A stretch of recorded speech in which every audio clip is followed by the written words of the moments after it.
Talata 9 Novambra raiky amby 2024 manantitra ny araba ambam-pirarintso antsika mianakavy amin'izao fotoanan'ny Miara Manonja izao. Miara Manonja miainga eto amin'ny MPS sy raha teo maday araky nefa fahalalantsika mianakavy azy. Anterina ny araba ho antsika eto tandrazana ary tsy adinoana ihany koa ianareo any ampitan'ny ranomasina. Iaraka eto sika mandritra ny ora roa mahery toy ny mahazatra ary ao anatin'izay no hitondrana aminao ny famakafakana isatsokajany ny zavatra tsara ho fantatra amin'ity fiainan'ny malagasy sy ny fiainan'ny Madagasikara ity. Eo aloha ny famidinana ny 2024 hoentin'ny namana fanirina zafy manantany izy ihany koa dia mpamakafaka politika araky ny efa fahalalantsika azy. Eo ihany koa ny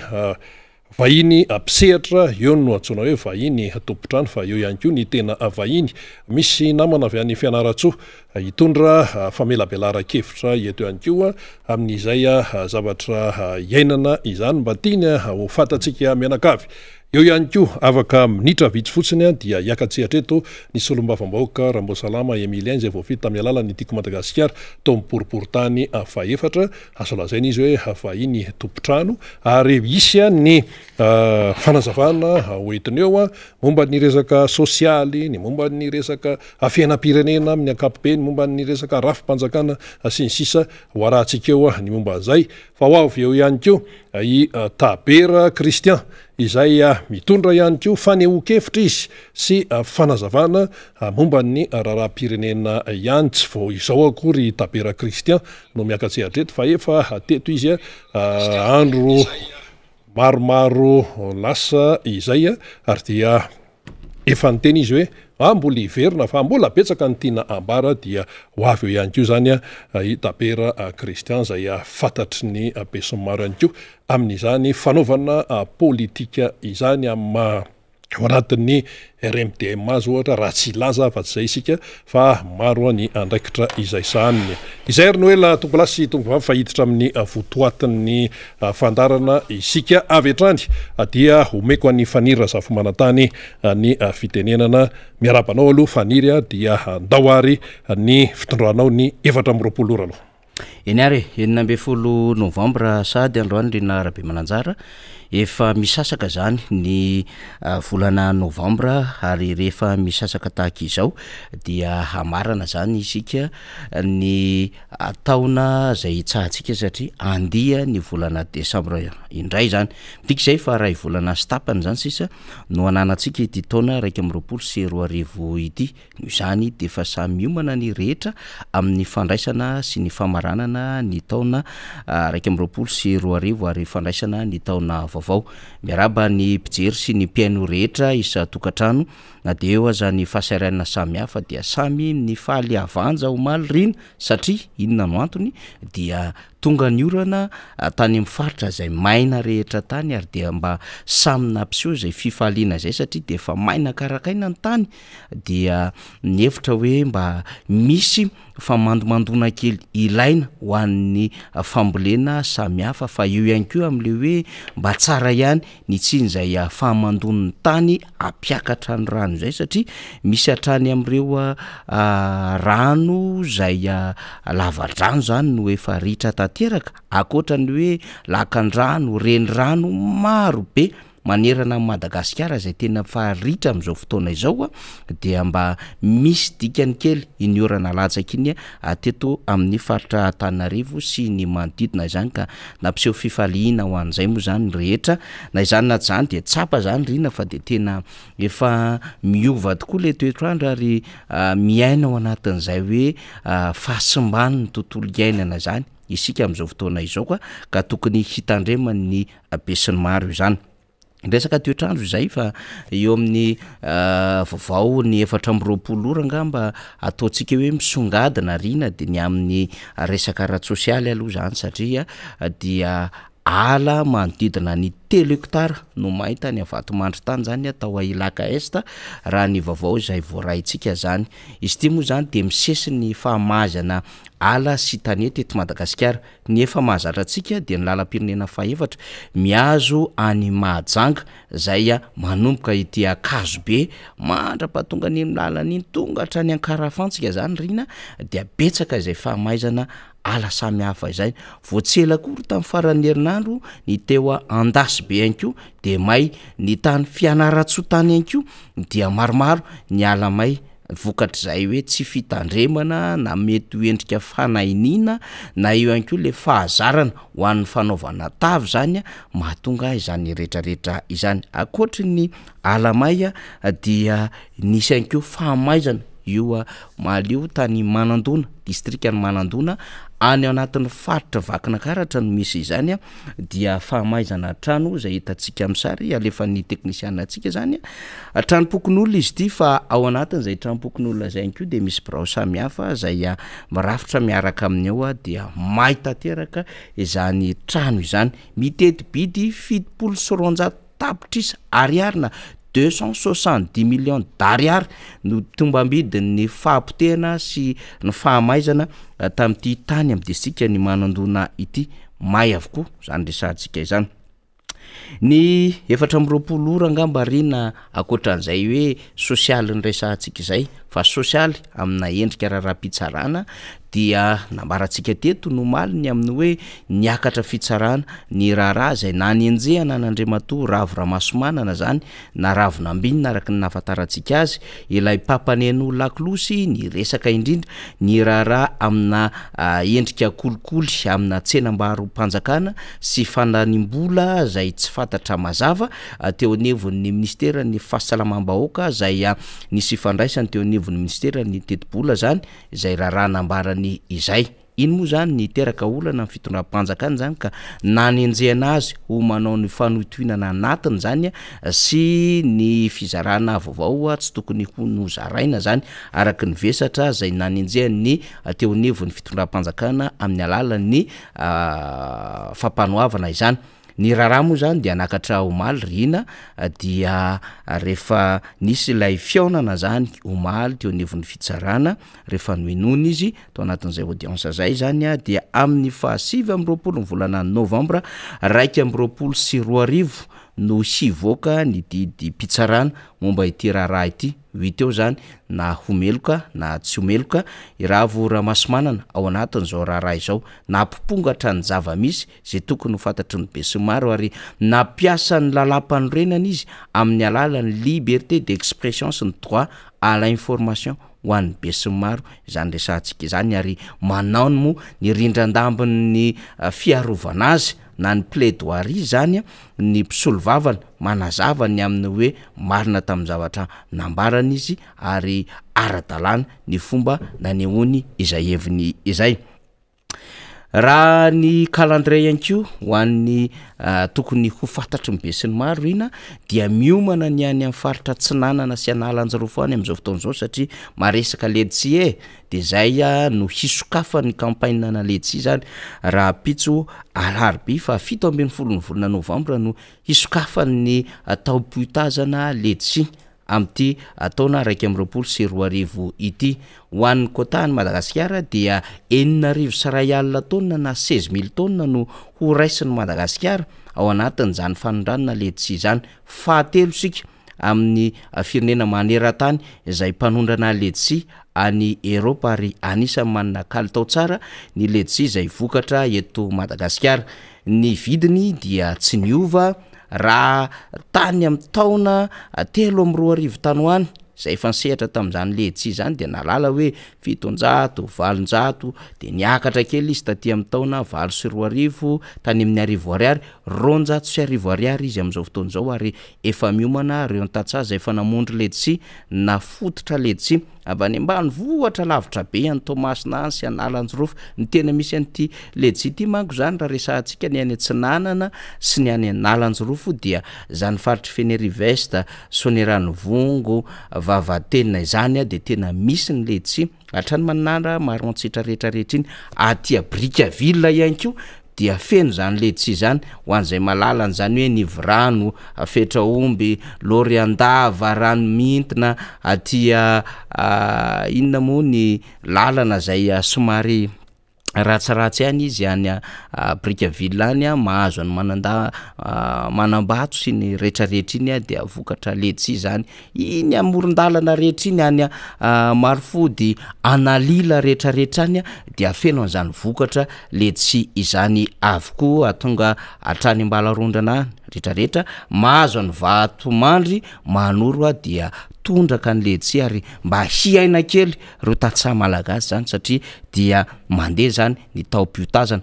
taoriana ny jorofo dia ny letsia indray zany niakatra rina na zany naty zany dia misedra fahasaranana foana ny fomba famokarana tahaka itony satria ny orana eo ihany mo ny tantely zay manao ny fécondation ny letsia de efa manomboka somary miavitsy any ambany vohatra rehetra any satria iny no mampitsimoka ny letsia zay azony an'le felana azony an'le voniny rehefa aveo dia somary sahirakirana ny tantely tsara ho fantatry ny rehetra zany satria tsy tongatonga ho azy akory ny vokatra tahaka zany fa misy ny tena fikarakarana zay azony an'izany vokatra rehetra zany metsika ny tsodrano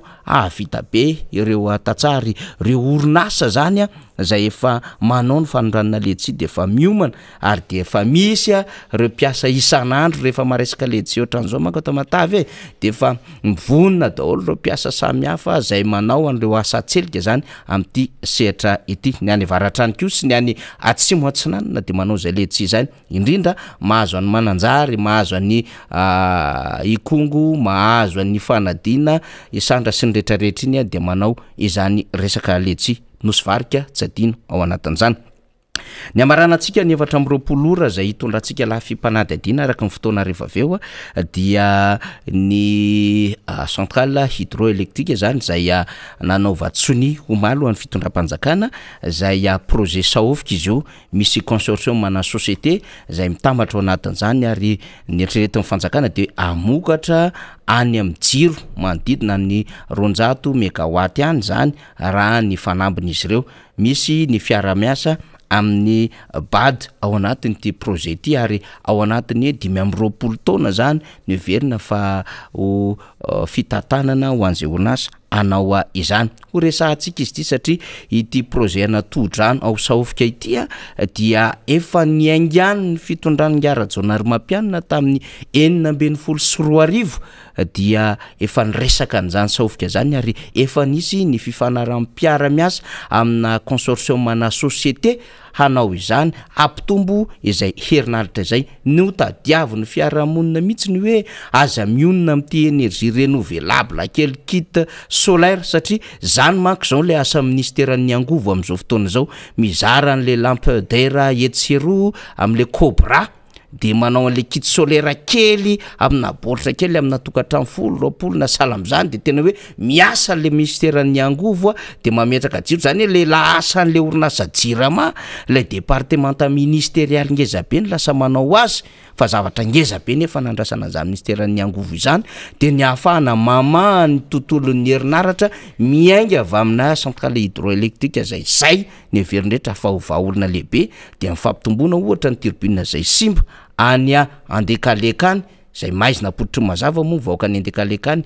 raha ty resaka jiro ty no resahana amin'ny famokarana herinaratra azo avy amin'ny alalan'ny tohadrano ny fandaminana ny antelomita tsy azo paniry any mandraka de zao zany misy antony projet ty betsaka ny tohadrano eto Madagasikara azo avadika ho jiro ary zany ny andrasana amin'ny ministeran'ny angovo sa tsy fizarana kely anna panneau solaire kely 20 amina fokotany etsero vitany rehetra zany ary hoe moa izy ho raisitsika ny député Rambosalamy Emilien fa izy ary mba nahavita ny zara-jiro amina fokotany na tonga an'le fokotany hoe be maizina efa nazava solombavam-boaka mahavita an'izany tompoko fa tsy député tsy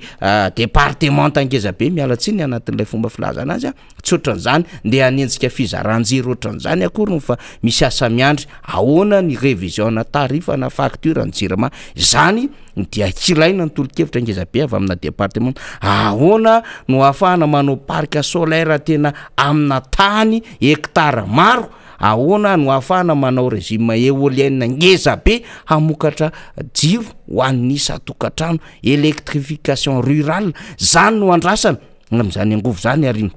tsy vitan'zany fa ahoana ny atsona an'ireo investisseur hanao industrie eto Madagasikara ka ny industrie dia mifototra amin'ny fananana angovo tsara amin'ny herinaratra ka ampy sa tsy ampy reny herinaratra reny satria ny industrie dia mamelona mpiasa maro tsy ny zone France ihany satria kely karama ny zone France marina fa Amanarivo ny Amanalina raisina fa ny industrie dia mamelona mpiasa maro be ary tsara karama zany fomba fijery lavitra izany no tokony hosainy fitondram-panjakana sy hoe hosainy zany départementa izany fa tsy lany andro manao selfie fotsiny mba azay masadoro ao anatin'izany tambajotra sosialy izay angambarina aloha no amtinina zay adevitra zay fa iverenantsika zay rehefa misy fotoana rehefa aveo mbola ndray mivahina avy any fianaratsoko io sika de Patrick Rado rehefa aveo fa ny fiomanana aloha zany de resahantsika tena resaka politika indrindra ty fahabevanam-pirenena tsika rehefa aveo miaraka am Christian Tabera zay fa mivonina hiaraka amitsika rehefa aveo fa averiko any andrina aloha zany satria efa ao ny solombamboka Rambosalama Emilien eny ary misaotra faniry toran'izay famtinana ny 720 ray izay sationany reny sationany reny fa tsy hoe zay ihany akory no nitranga tao anatina 720 raha fa niazo amtinana azy fotsiny de hoe ny akamarony vaovao ny akamarony ny zavatra tena iainan'ny vahoaka malagasy am'izao fotoan'izao ataontsika hoe hatrany 80 isan-jato dia zavatra mampalahelo daholo. Andianisika mijery lohatenina gazety rehefa le mbo mandeha eny de petraka eo ny gazety isan-karazany zany fa ny lohateny izay eo amin'ireny gazety ireny na ihany koa enonao amin'ny fampahalalam-baovao izatsokajany dia zavatra mampalahelo daholo ary tena hoe miatra amin'ny tena ain'le vahoaka mihitsy ny zava-misy tsy misy foronony zany mba zavatra iainana isan'andro efa eto ary ny solombavambahoaka Rambosalama Emilien zay voafity tamin'ny alalan'ny tiko Madagasikara tetsy amin'ny boriboritany fahaefatra fatatsika mianakavy amin'ny anarana hoe député Rambo zany ary hitondra fanazavana izy amina lafin-tsavatra maromaro. Miarabanao député Rambo tonga eto amin'ny Miara Manonja indray aloha amin'ity fotoana ity. Miarabanao Rina dia miaraba ny faniriko zay nisolona toerana teto ary miaraba ny vahoaka rehetra manaraka ity fandaran'ity na ny any ampitan-dranomasina zany ny toerana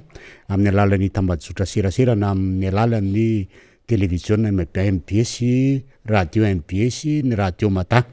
De miaraba ianareo koa technicien no ambadika eo zay manao an'izay asa sarotro zay satria tsy moramora ny fikirakirana tony serasera tony. Tsy adino ianareo tamin'ny boriboritany faefatra indrindra ny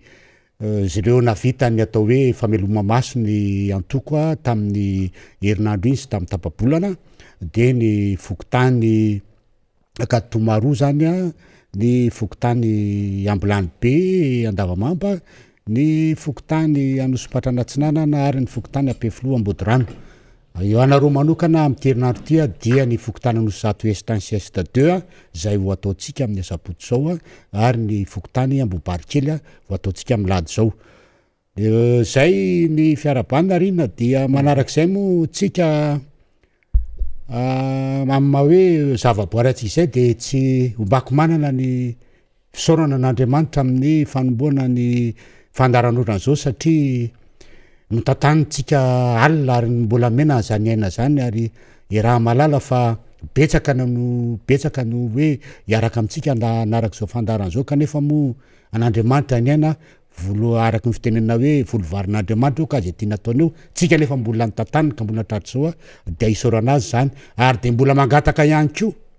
ny meny fahasalamana sy fitantanana mandritry ny fandarana satria tsy fantatra zay zavatra mitranga satria misy anekdoty anankiray zay tena hitanao pasteur atao aminay teo ila vato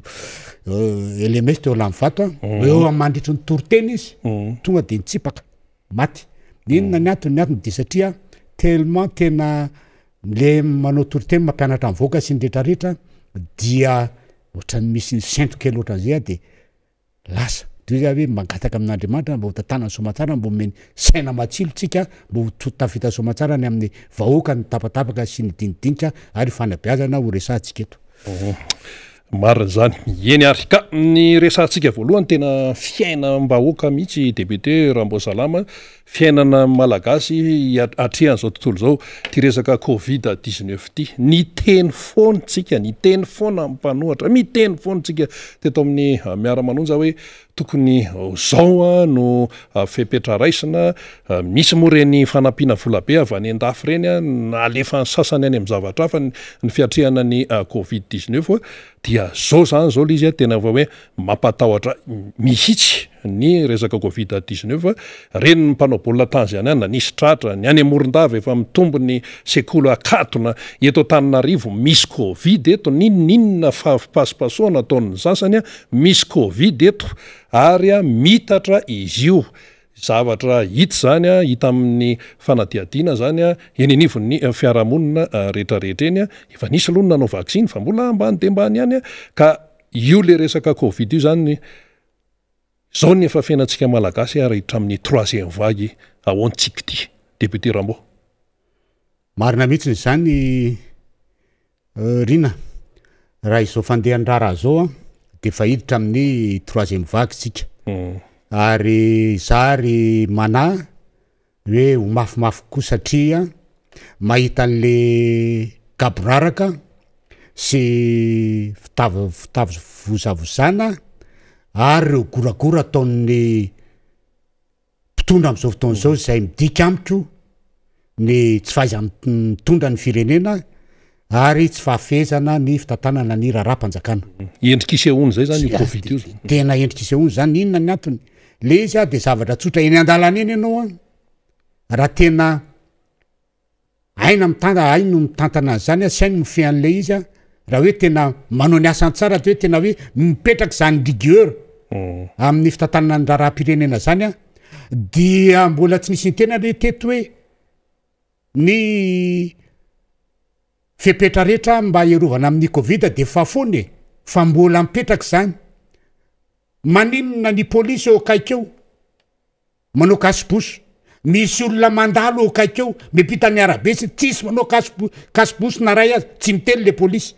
de ohatra mba mampime ihany hoe le polisy manao kasibosy le olona tsy manao kasibosy de inona moa dikan'izany de hoe matahotra koa fa raha vao tena reto sao de aneno eto retolo reto sao de metariny retolo reto fa aloha za manao ihany satria le polisy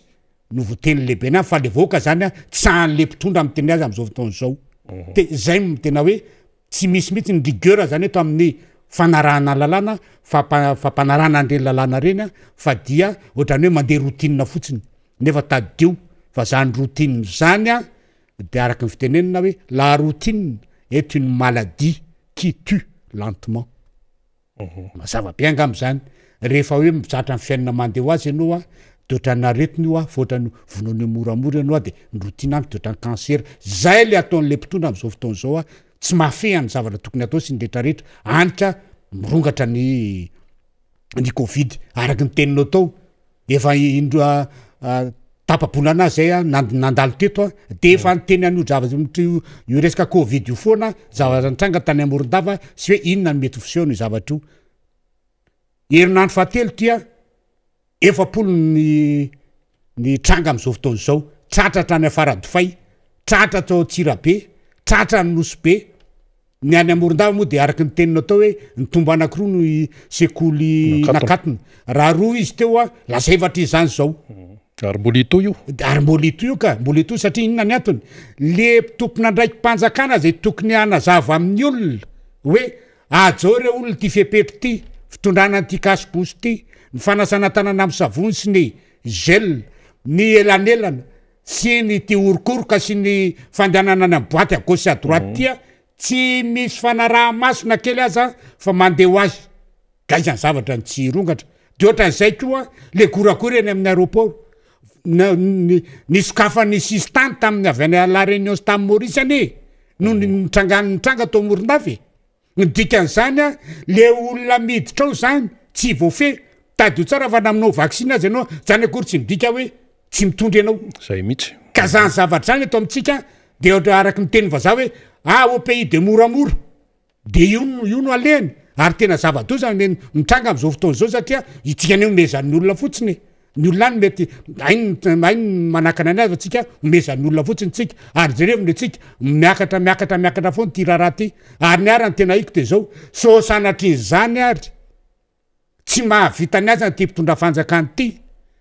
de lasany tena nao lay mpanay eritrery-dratsy hoe so de fananina tao ty a de efa andeha isanganangasangany indray hoe atao confinement fa jofehtsika ty de za manay ihany am'zany zavatra any satria raha fahitako ny hoe mahay mitondra mitatana fanjakana ve ty mitatana ny raharam-pirenena ve ty fanjakany ty mahay ahoana fomba fitondrany ny raharam-pirenena de ohatra mba lasa ihany ny saiko hoe so de mba sanatriny zany ary ty zavatra ty de andehany am'le confinement satria mety tsy ho tratra le hoe taux de croissance 4,3 angamba zany tena za 3,5 tsy tadingany -7 andiangany -7 de manao dingana folo zany a manaba tonga amin'ny farany taona so de tsy ho tratra zany zavatra zany so de tsy manam-bola le fanjakana satria ny tenenako hoe tsy manam-bola dia tsy misy zavatra azy eto raha tsy migrevy ny olona de misy an'io covid-19 ho an'liana ndray rehefa aveo hoe ka nisan'le covid e de tsy afaka nanao an'izao nikatona sistany tsy nafaka nandeha ny roplanina ny tourisme tsy mandeha am'zay izy fizantany sy ndretrarehetra ferana ny olona miasy ndre de io fa de hoe noho ny covid natonga ty zavatra ty de za manay any zany satria ty fanjakany ane ty fanjakany tya fahafantarako azy ary mifahitako azy atram'izay dy za hoe fanjakana tsy mandray andraikitra ary manilika andraikitra ty zany hoe ty zany a tsy mba miaiky mihitsiny hoe diso re tompoko fanfona aminareo vahoaka fa isinay lalanay no fa mitady foana nyliana hoe tsy zay ny nanao an'io ka tsy zay ny nanao an'io ka zay ny fandeha ty fanjakany ty ka za zany ohatra ny alay mpanay any ny rina hoe so de masanatry zany raha atao fananiny ty zavatra tya dia fananina tsy tenenina marina ka eto de mitaky anareo mpitondra fanjakana mihitsiny hoe mba alazo amin'ny vahoaka marina momba an'ty covid-19 ty firy ny olona vita vaccine am'izao fotoana zao raha araky mifantatra aloha de 3,5 fa 3,5% firy gasy malagasy vita firy isan'andro ny tranga misy izaky mifaritany izaky mifaritra firy ny olona marary ary amin'ny hôpitaly ary tsy miteny fotinareo efa nisokafana ny toeram-pitsabona moa ny CV ny covid ary sokafana tsy zany tadiavin'ny olona fa ny zavatra marina tadiavin'ny olona mba ahafahan'ny olona mandray fepetra hitondran'ny fiainany a ny tokony ataonareo satria adidinareo zany ary ny teny ny oentina isony mavamoaka eo dia feo amin'ny vahoaka feo marara ny elakelatrano any momba ny zavatra ty ka oka tsy andainganareo ny vahoaka fa tenenareo marina momba ny zavatra io ampiasaonareo ny président fokotany zay président fokotany napetraka reo fa tsy nofidian'olona ampiasao reo anao ny sensibilisation fanetana na any amy tokantrano rehetra any amy faritra misy azy any a momba ny tiraraha ty ny andamin'ny teany ary io kony eo problème zay ny tenako hoe tsy manam-boly ty ohatra ny hoe ny andamin'ny te mois de novembre mety amin'ny avril 2022 vao azo dia kanefa tady tsara fa le président fokotanany sy ny mpiaramiasa aminy mba mamelo mady amanjanaka koa hoe inona no ataon'io ka zany zavatra zany a tokony mba hojereny le mpitondra fanjakana fa tena tsy hitsony ty e ary za zany mana mihitsiny hoe mana zany hoe le mpitondra fanjakana am'izao fotoana zao dia ohatrany hoe miandro sarana fotiny fahitin'le rainy ambo de io miteniteny fatany ary isy etseroa io ary manao anty raha hoery ty fa hita mihitsy na am'zavatra mitranga am'izao fotoana zao a de hita mihitsiny hoe tsy fahazakana mitondra ny firenena zavatra momba fahasalamana io a tsy vita maika fa zavatra hafahafa tena goavana de io za hoe tena mba jereo a fa tsy hitsony ty zavatra ty a fa tsy lasa tsony a raha zao nataonareo zay ngamba no tiako tenenina amin'iny covid iny rina fa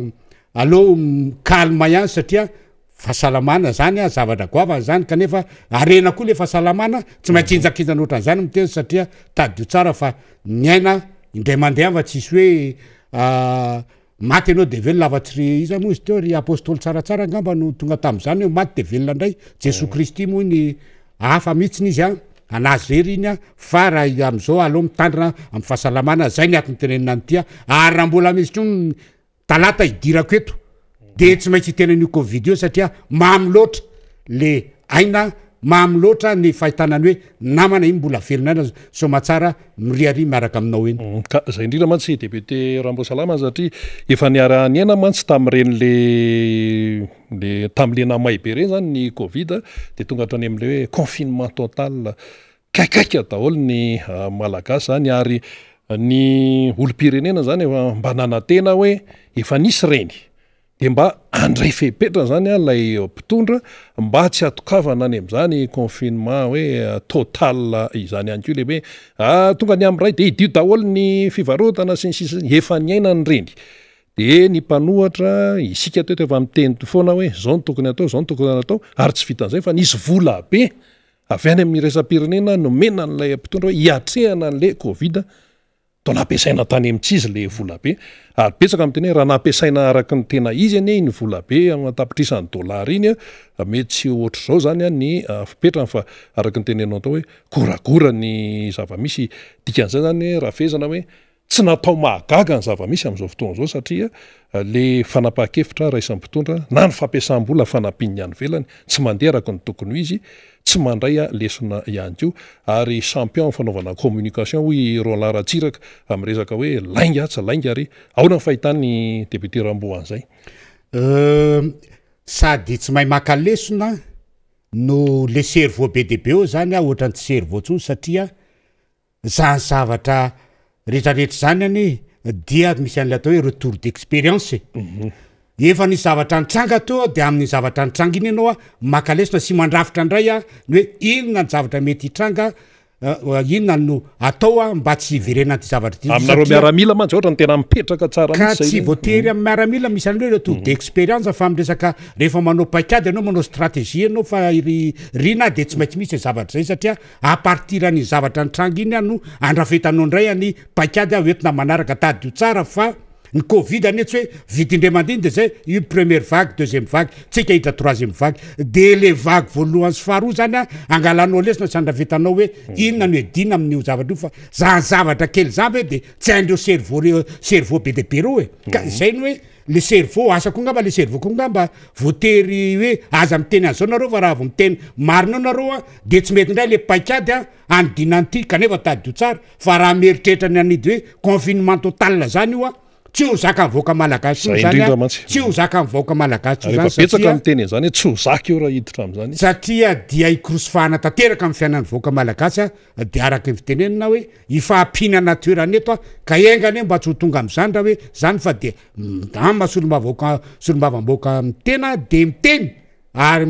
milaza aminareo hoe zany zavatra mitranga any misy any amin'ny fokotany any amin'ity zavatra ty ka anjaranareo no mijery mampiasa ny vola be toapelatanynareo zay araky ny fahafantaranay azy dia misy ny vola natao hoe avahany covid tamina tonga dalovana an'iny misy ny vola atao hoe mandritra ny fitantanany covid ary misy ny vola ampiasaina amindriny hoe après ny covid ka ampiasao zany zavatra zany fa tsy ampiasonareo fotsiny olona hoe io fa milamindamina fa ny covid de le vola mandeha ary amin'ny tsy falereo fa lasa mivadika zavatra hafa tsy mety tsy mangarahara le zay indrindra ka aloha mihitsy nandeha mihitsy zany zavatra zany ary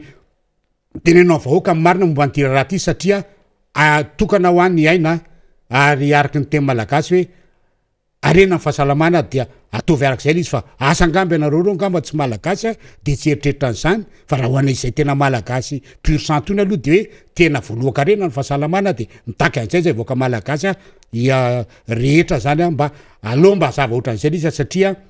arakaraky ny anafenanareo ny zavatra io vao maika atonga malagasy tsy raharaha tsy anaraka ny fepetra momba ny edina am'ty covid ty ny CV anareo zany tsy lasy zany tsy tavavoaka zany inona ny atony nisy solotena mpanjakana nisy olo-mavambahoaka andeha ho any velona de tsy lasy satria maninona problème na vaccine fa tsisy nantany efa manao CV nareo fa mahazo mandeha tiako tenenina am'zany de zao hoe da ataovy mazava tsara momba nyty fedina amty covid na vaccine sy ndretrarehetra fanentan'ny olona fa tsy misy afa-tsy ho vaccine ihany ano afahana misoroka an'ty aretina covid-19 ty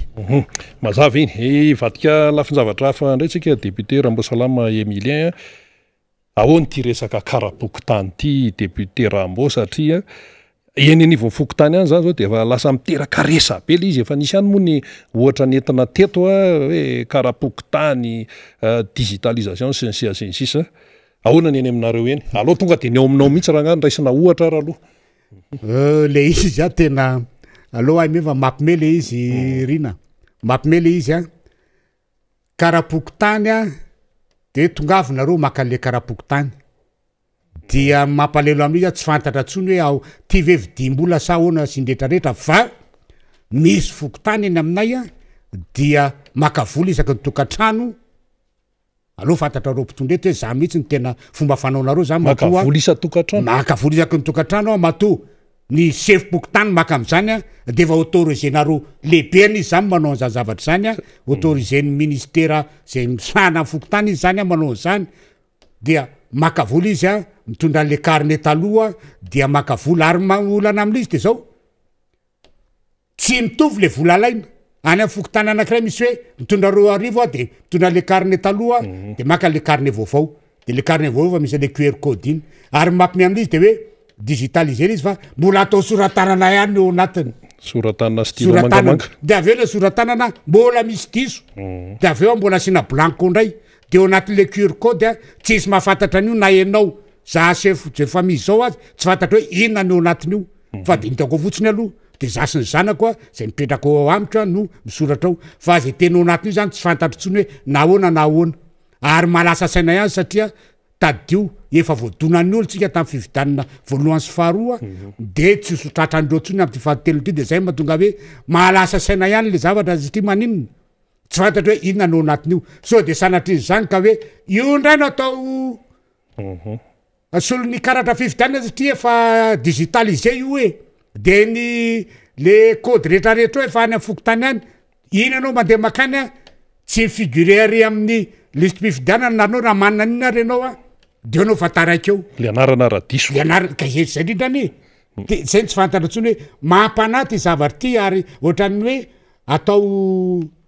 bizina fotsiny le zavatra satria nazahoana vola be io a tsy haiko 150 millions de dollars angamba izy zay no azo tamin'io a de tantanan'le directeur de cabinet ny tao amin'ny présidence atao ny responsable le izy natao patron ny projet io fa de io izy io ka de ny any amin'ny fokotany de tsy manaiky an'io ny any amin'ny fokotany a ary raha ekena ary io zavatra io a dia tokony mbola ho fampiresana fa tsy zao mihitsy satria tsisy mahafantatra hoe inona no anatin'le QR code eo eto Antananarivo ary zany eo Antananarivo hoe de eritrereto any amin'ny toerana tsisy jiro any sy ndretrarehetra de ahoana de efa mieritreritra ny olona hoe atao ty zavatra ty a indrindrindrindra no any amin'ny faritra any ambaniravikazy tsisy jiro sy ndretrarehetra any a atao ty efa mety hoe io ndray zany no asolony karaha-pividianana digitalisé de any tonga de efa mandeha ho azy fony satria tsisy jiro tsisy courant ka de tonga de efa andeha ho azy a dia lasa tsy ho doublon tsondray ny any ambany ravikazo any fa mety ho triplon ohatran'le zavatra nitranga atao amin'ny district Antsombe zay nyteneny ny honorable Masgola Malimo hoe zaza 5 taona no nomena karapanondro dia nasaina mifidy de tao de nisy an'le lavatondro mitovy daholo koa amin'ny brao rehetrarehetra de misy brao be de be koa zay napetraka zay miforonona de any nitondrana le zany ka manany olona indrindra any fokotaninay hoe fraude électorale zany mihitsy ny ary manay zay amty zavatra ty satria le anaranay telo ato zay tokony fidy a so sanatrin'zy zany hoe io no ao a kanefa ry amin'ny rehefa jereny ty QR code ty a tsy mifigurer ary amin'ny fokotany a de fokotany ijery ny ordinateur de anao ny liste électorale de votsiny jerena de hoe reto natao anaty ordinateur de voaka indray ny liste électorale raha fito ny soratananao anatin'le carnet pokotany mety zay mivady any misoratra ary na le olona anankiray any misoratra ary amin'ny liste électorale dia ho taraiky eo indray tsika ka tsy mety io zavatra io tsy mety io satria rehefa mampana ohatran'izay izy a dia misyrava misy zavatra tsy mety zany ka eto zany de fa miantso ny mpitondra fanjakana hoe voalohany indrindra tsy mety io QR code manio karaha carnet bokotany io ka tokony ho jerena akaika asina fanavozana tsy misy zavatra tsy azo ovana eto hoe baiboly any tsy azo ovana eto fa nydretrarehetra an'izay azo ovana raha mbola olombelona manao azy baiboly tsy azo ovana vokoatran'izay azo ovana azo asina fanatsarany zany fa tsy mety aminay io carnet bokotany io satria carnet bokotany sadasada carnet bokotany tsy hitanay zay tena marina momba azy fa digitalisé nefa mbola soratanina ny eo anatiny di inona dikan'izany faharoa manarak'izay reo président pokotany reo de tsy misy mindrarahany zany fa de mizara fotsiny ataona tsisy manazava ny olona hoe ony ty ka etiko io zay de mitako hoe ary mampimenimenina ny olona hoe ataovinareo le fividanina le président pokotany fa any amin'ny fokotany mandeha ty fampandrosoana ty many manomboka amin'ny fampandrosoana fa tsy any am'izay itiavanareo azy ataonareo vanjo latsaka avy any ambony de ty problème ane de zao hoe zavatra mitranga zao rehefa mba nangataka izahay ny tenako moa zany nangataka hoe mba misy lalina tokony amboarina atao boribory tamin'ny faefatra de asaina manao taratasy makany amin'ny ministre ny fitantanam-bola zany hoe ampidirinao zaloha de tsy nanao fa minona ny antony dia tsy ministra tsony no hoe ty volanaovana lalana sy ndretrehtra ny am'ireny district ireny fa ny filoham-pirenena zany manapaka hoe ty metimety aminy de ataony ty metimety aminy de ataony ka raha mahita narandrabosalama izy ve hoe ty mivangatandrabosalama député ty de anao ve izy ka zany zavatra zany hoe tsoloa le président pokotany de aloha iangany ny fampandrosoana fa tsy atao vanjolatsaka fotsiny hoe avy any amin'ny filoham-pirenena de ty nanaovana ny fampandrosoana ny district tsirairay eo ka tsy mety zany zavatra zany ka aloha de mitaky zay ary tsy tsara zay ny angataka hoe ataovy ny fividanina filoha-pokotany mba tena ampandroso ny filoha-pokotany ny fokotany fa raha zo asan'ny président fokotany am'izao raha reo président fokotany napetraka reo dia manay zahay satria tsisy zavatra mangarahara zay amin'ny fitantanany eo amin'ny fokotany na amin'ny ny fividanana ho avy trangeto satria tady io fa any amin'ny fokotany dolo mialina fampandrosoana sy ny fiaina politika ny fokotany sy ny firenena raiso kely zay aten'ny député Rambo zay le hoe io moa samy mitaky an'izay dolo hoe ataovy le fividianana se fokotany zany satria ihany ny tena fotony any amin'ny resaka fokon'olona raha isika eto Madagasikara ho tapitsy tiany taona 2024 telo taona zany zao io régime io teo tsy nanao an'izay izy fa fanendrena gouverneur nataony tao anatin'ny telo taona koa zany mazava loatra tsy vita nyty fitondrana ty nanao fifidianana chef de région zay voalaza ny lalam-panorenana chef de région tsy hoe miasa rery araka ny voalaza ny lalam-panorenana fa misy an'ireo conseiller amin'ny resaka région zany ity ny chef fokotany efa mampimenimen'ny olona tsy ataony le izy efa telo taona zany zao io régime io tao zavatra tsy ao analala raha-panorenana indray no atao zany de ahiditra amin'ny 2022 de 2023 de raha tsy anao mihitsy ary izy de ahoana satria zany zao sary hita hoe tena tsy zany ve de tsy ho vita atao anatina telo taona ary ny ao Moramanga tompoko mbola tsisy be ny tanàna hoe lany tena ana mbola any amin'ny fitsarana de mbola misy commune tsy manana be ny tanàna voafidy ka zay anery namanarina no mahatonga le hoe tokony hisy mihitsy zany karazana fitoanan-dom-pirenena fijerena anty zavatra ty indrindrindrindra momba an'ity resaka inona senisy ka zay indrindra seny koa tafiditra senisy ACCT satria tadio tsara fa zany resaka gouverneur sy conseil régionaux sy fokotany zany any eo anatin'ny constitution daholo ny tokony isina zavatra zany na resaka gouverneur zany tsy anaty constitution hoe fa lahy tonga de mahitsy be miteny an'le izy hoe reo ACCT aloha zay namoaka n'ireny avy na vire momba n'ireny zavatra ireny dia miteny fotsiny hoe appellation fotsiny io fa tsy resaka inona kory fa niasa asa ihany dia hoe zany zavatra zany efa tsisy conseil régionaux de tsisy conseil régionaux de le am'izao fotoana zao le gouverneur am'izao fotoana zao de sady mandidy mihinany zay sady juge parti zany hoe zay volam-bahoaka tantaniny eo zany de tsisy afaka mijery an'iny satria tsisy conseil régionaux anapaka ny hoe inona zavatra tokony ataonareo inona ny ohatrinona ny volanaovana an'io sy ny rehetrarehetra ohatran'ny nitrangany amin'ny commune reny misy natao hoe conseiller municipaux na conseiller communaux de reny manao délibération amin'ny vola ampiasana sy prony asa fampandrosoana nataony commune fa tia tsy misy an'izany ny gouverneur fa ny gouverneur tonga dia efa izy reriano zany hoe tena ao anatin'ny tena hoe tsy fanarahana ny lalam-pandorenina mihitsy zany zavadiko ino hitakina hoe tokony raha tena tia nandeha tsaha mandeha ty Madagasikara tia ary tena hoe hipetraka tsara zany hoe no amin'ny 2023 de tokony asinany fionambe io mba hijerena momba ny seni tady tsara fa ny seni any de mialatsiny amin'ny tena zany afaty ny fantatro dia olona ny mpitondra fanjakana daholo ny eo amin'ny seni eo ary mialatsiny fa na tsy miteny amin'ny kanjo na tsy miakanjo azy izy de efa hita amin'ny fomba fiteniny sy ny toetsainy sy hoe olona izy ny olona iny dia olona ao aminatiny atao hoe miloko lorantsy daholo ny olona ao de avy hoe dizy fividianana angarahara de le filohany azy zay filohan'ny zay ny filoham-pirenena no manendry azy de enao ve de ino anao hoe olona tsy omba azy no ataony eo dinona zany eo ka za zany momba niseny io de tokony andray andraikitra ny FFKM sy ny atao hoe atoko-pinono mba asiana autorité morale ao ary lalàna momba seny io dia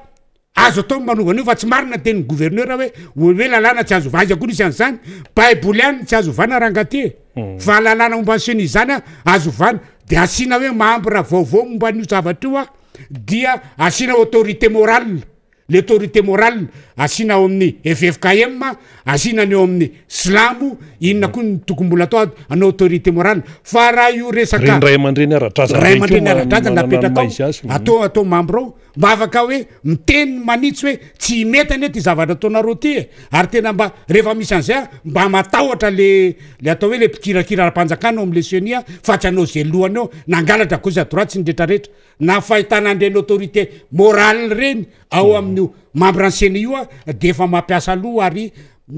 efa mampiverina andreo olo ratsy hoe reo olona ratsy toetra hoe angalatra na anodikodina ny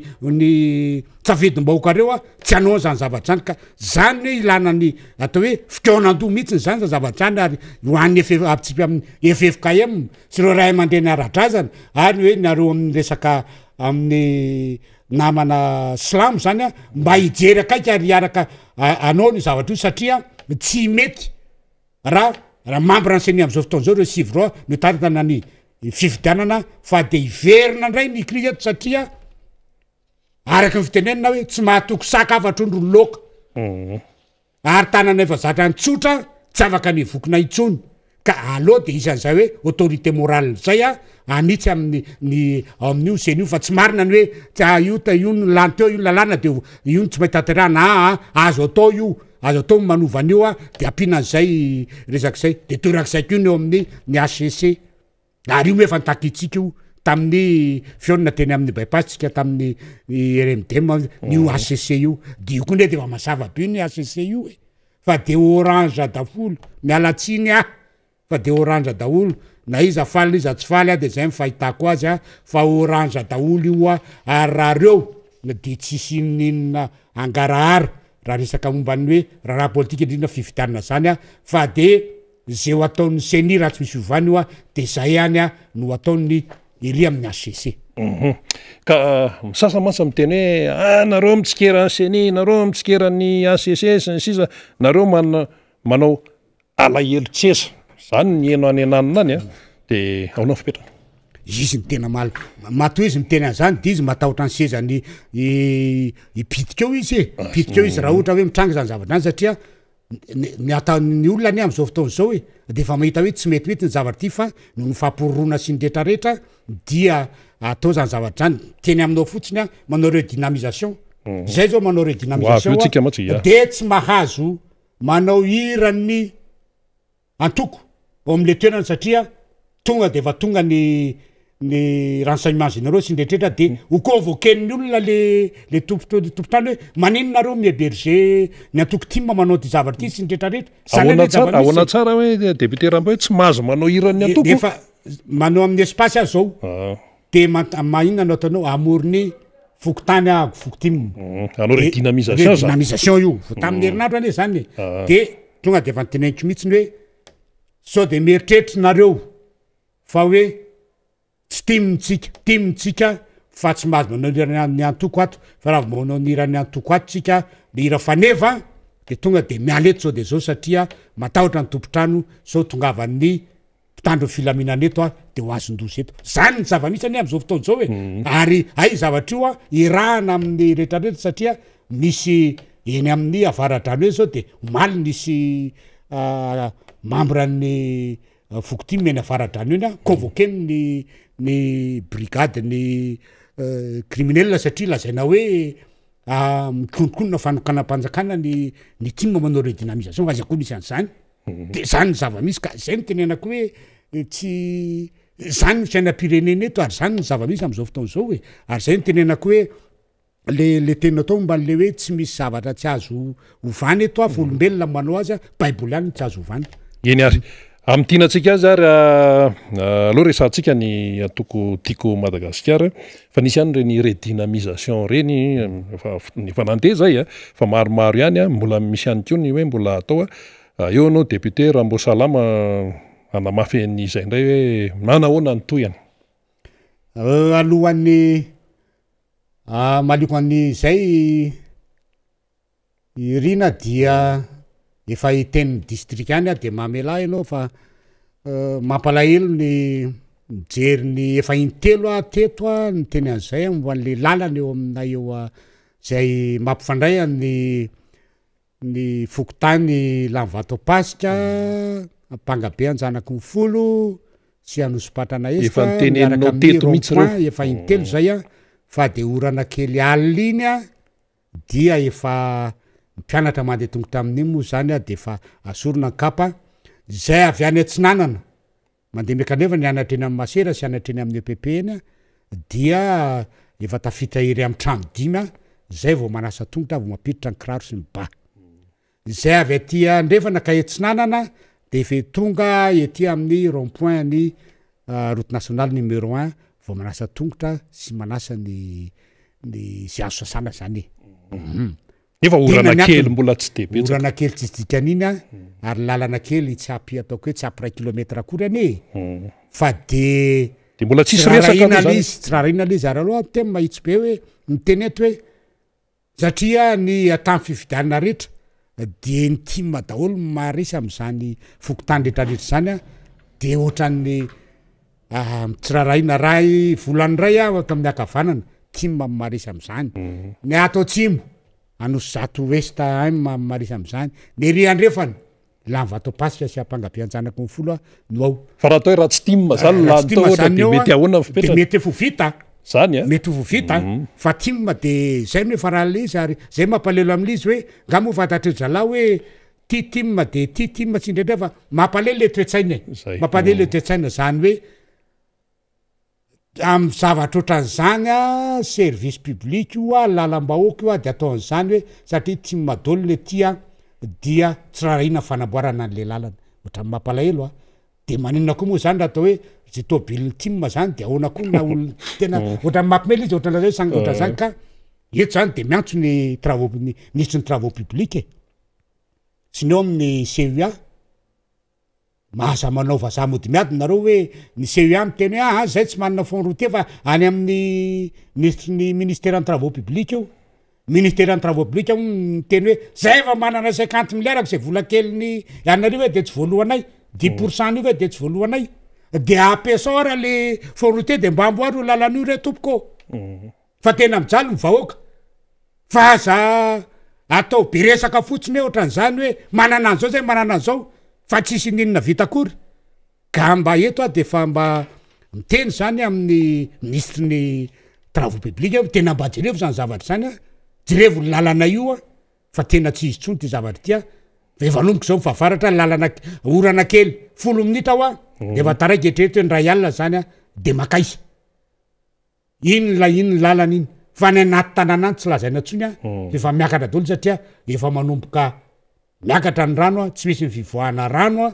dia efa sahirana vahoaka miakatra daholo ny aretina hafahafa ny Covid-19 te efa mamely mbola hiakatra koa ny lagaly sy ny tsaitsaitso sy ny rehetrrehetra dia tompony aretina ny areti-kibo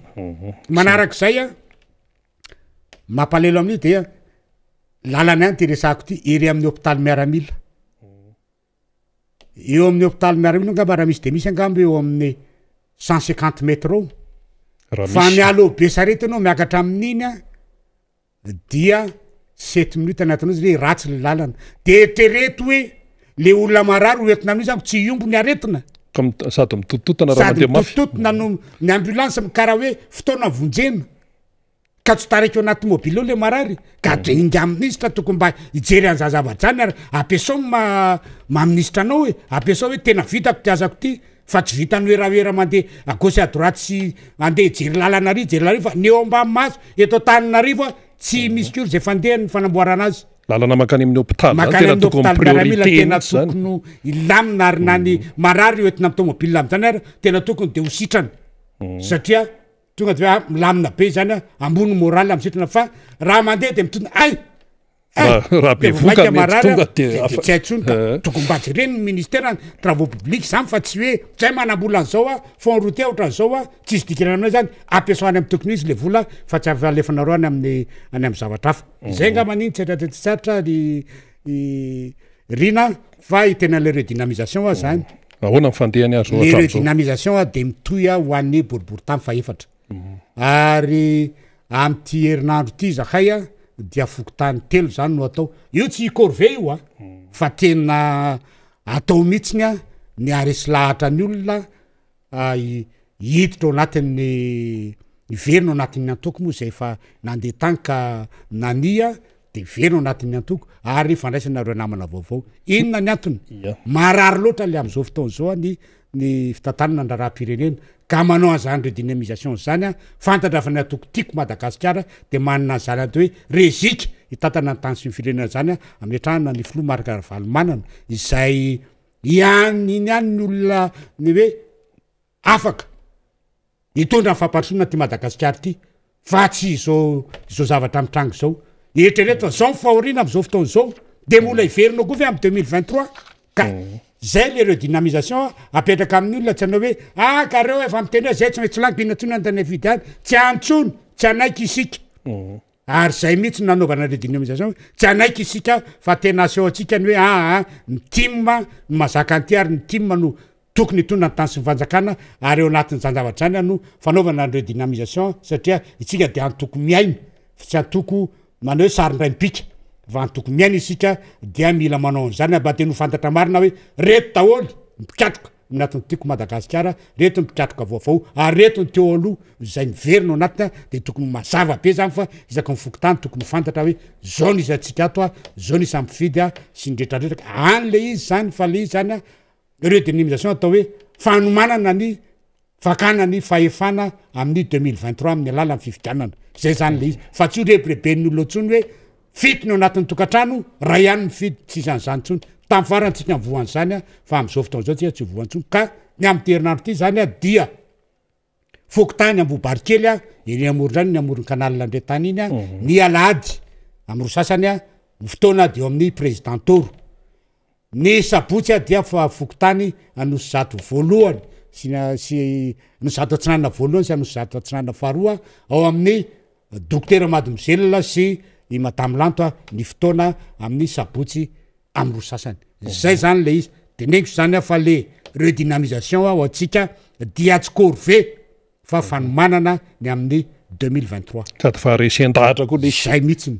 sady ao koa no atao hoe fanaovana ny réconciliation na fampivanana ao amin'ny fokotany zany a ny amindrehetrehtra ny tranga teo amin'ny atao amin'ny tima zany satria nisy fitovizan-kevitra de nanarakolok'afa teo a de zao nefa efa tsy antsony fa mila am'izay hoe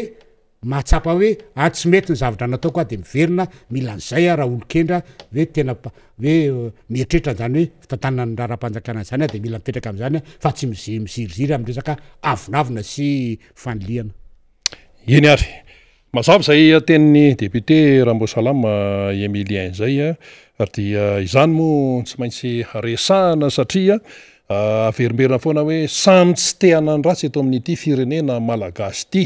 satria manataranaka isika manana an'ireo mpandimby ihany koa ao anatin'izay rehetrarehetra ka tsy maintsy jerena daholo izay hoe maapety azy sasany any ambadika any miteniny aminay io efa mipetraka io ka efa tokony andeha amin'io mipetraka makaiza mandeha ho aiza moinsety ny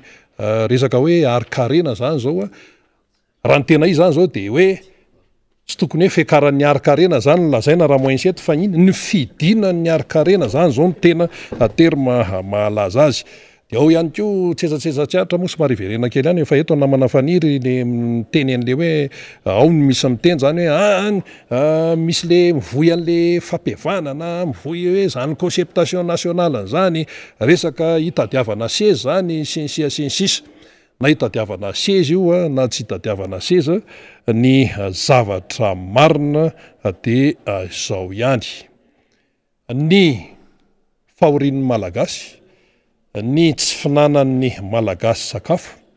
ny tsy fananan'ny malagasy fahefa-mividy eo amin'ny fanafody ny finanan'ny malagasy marobe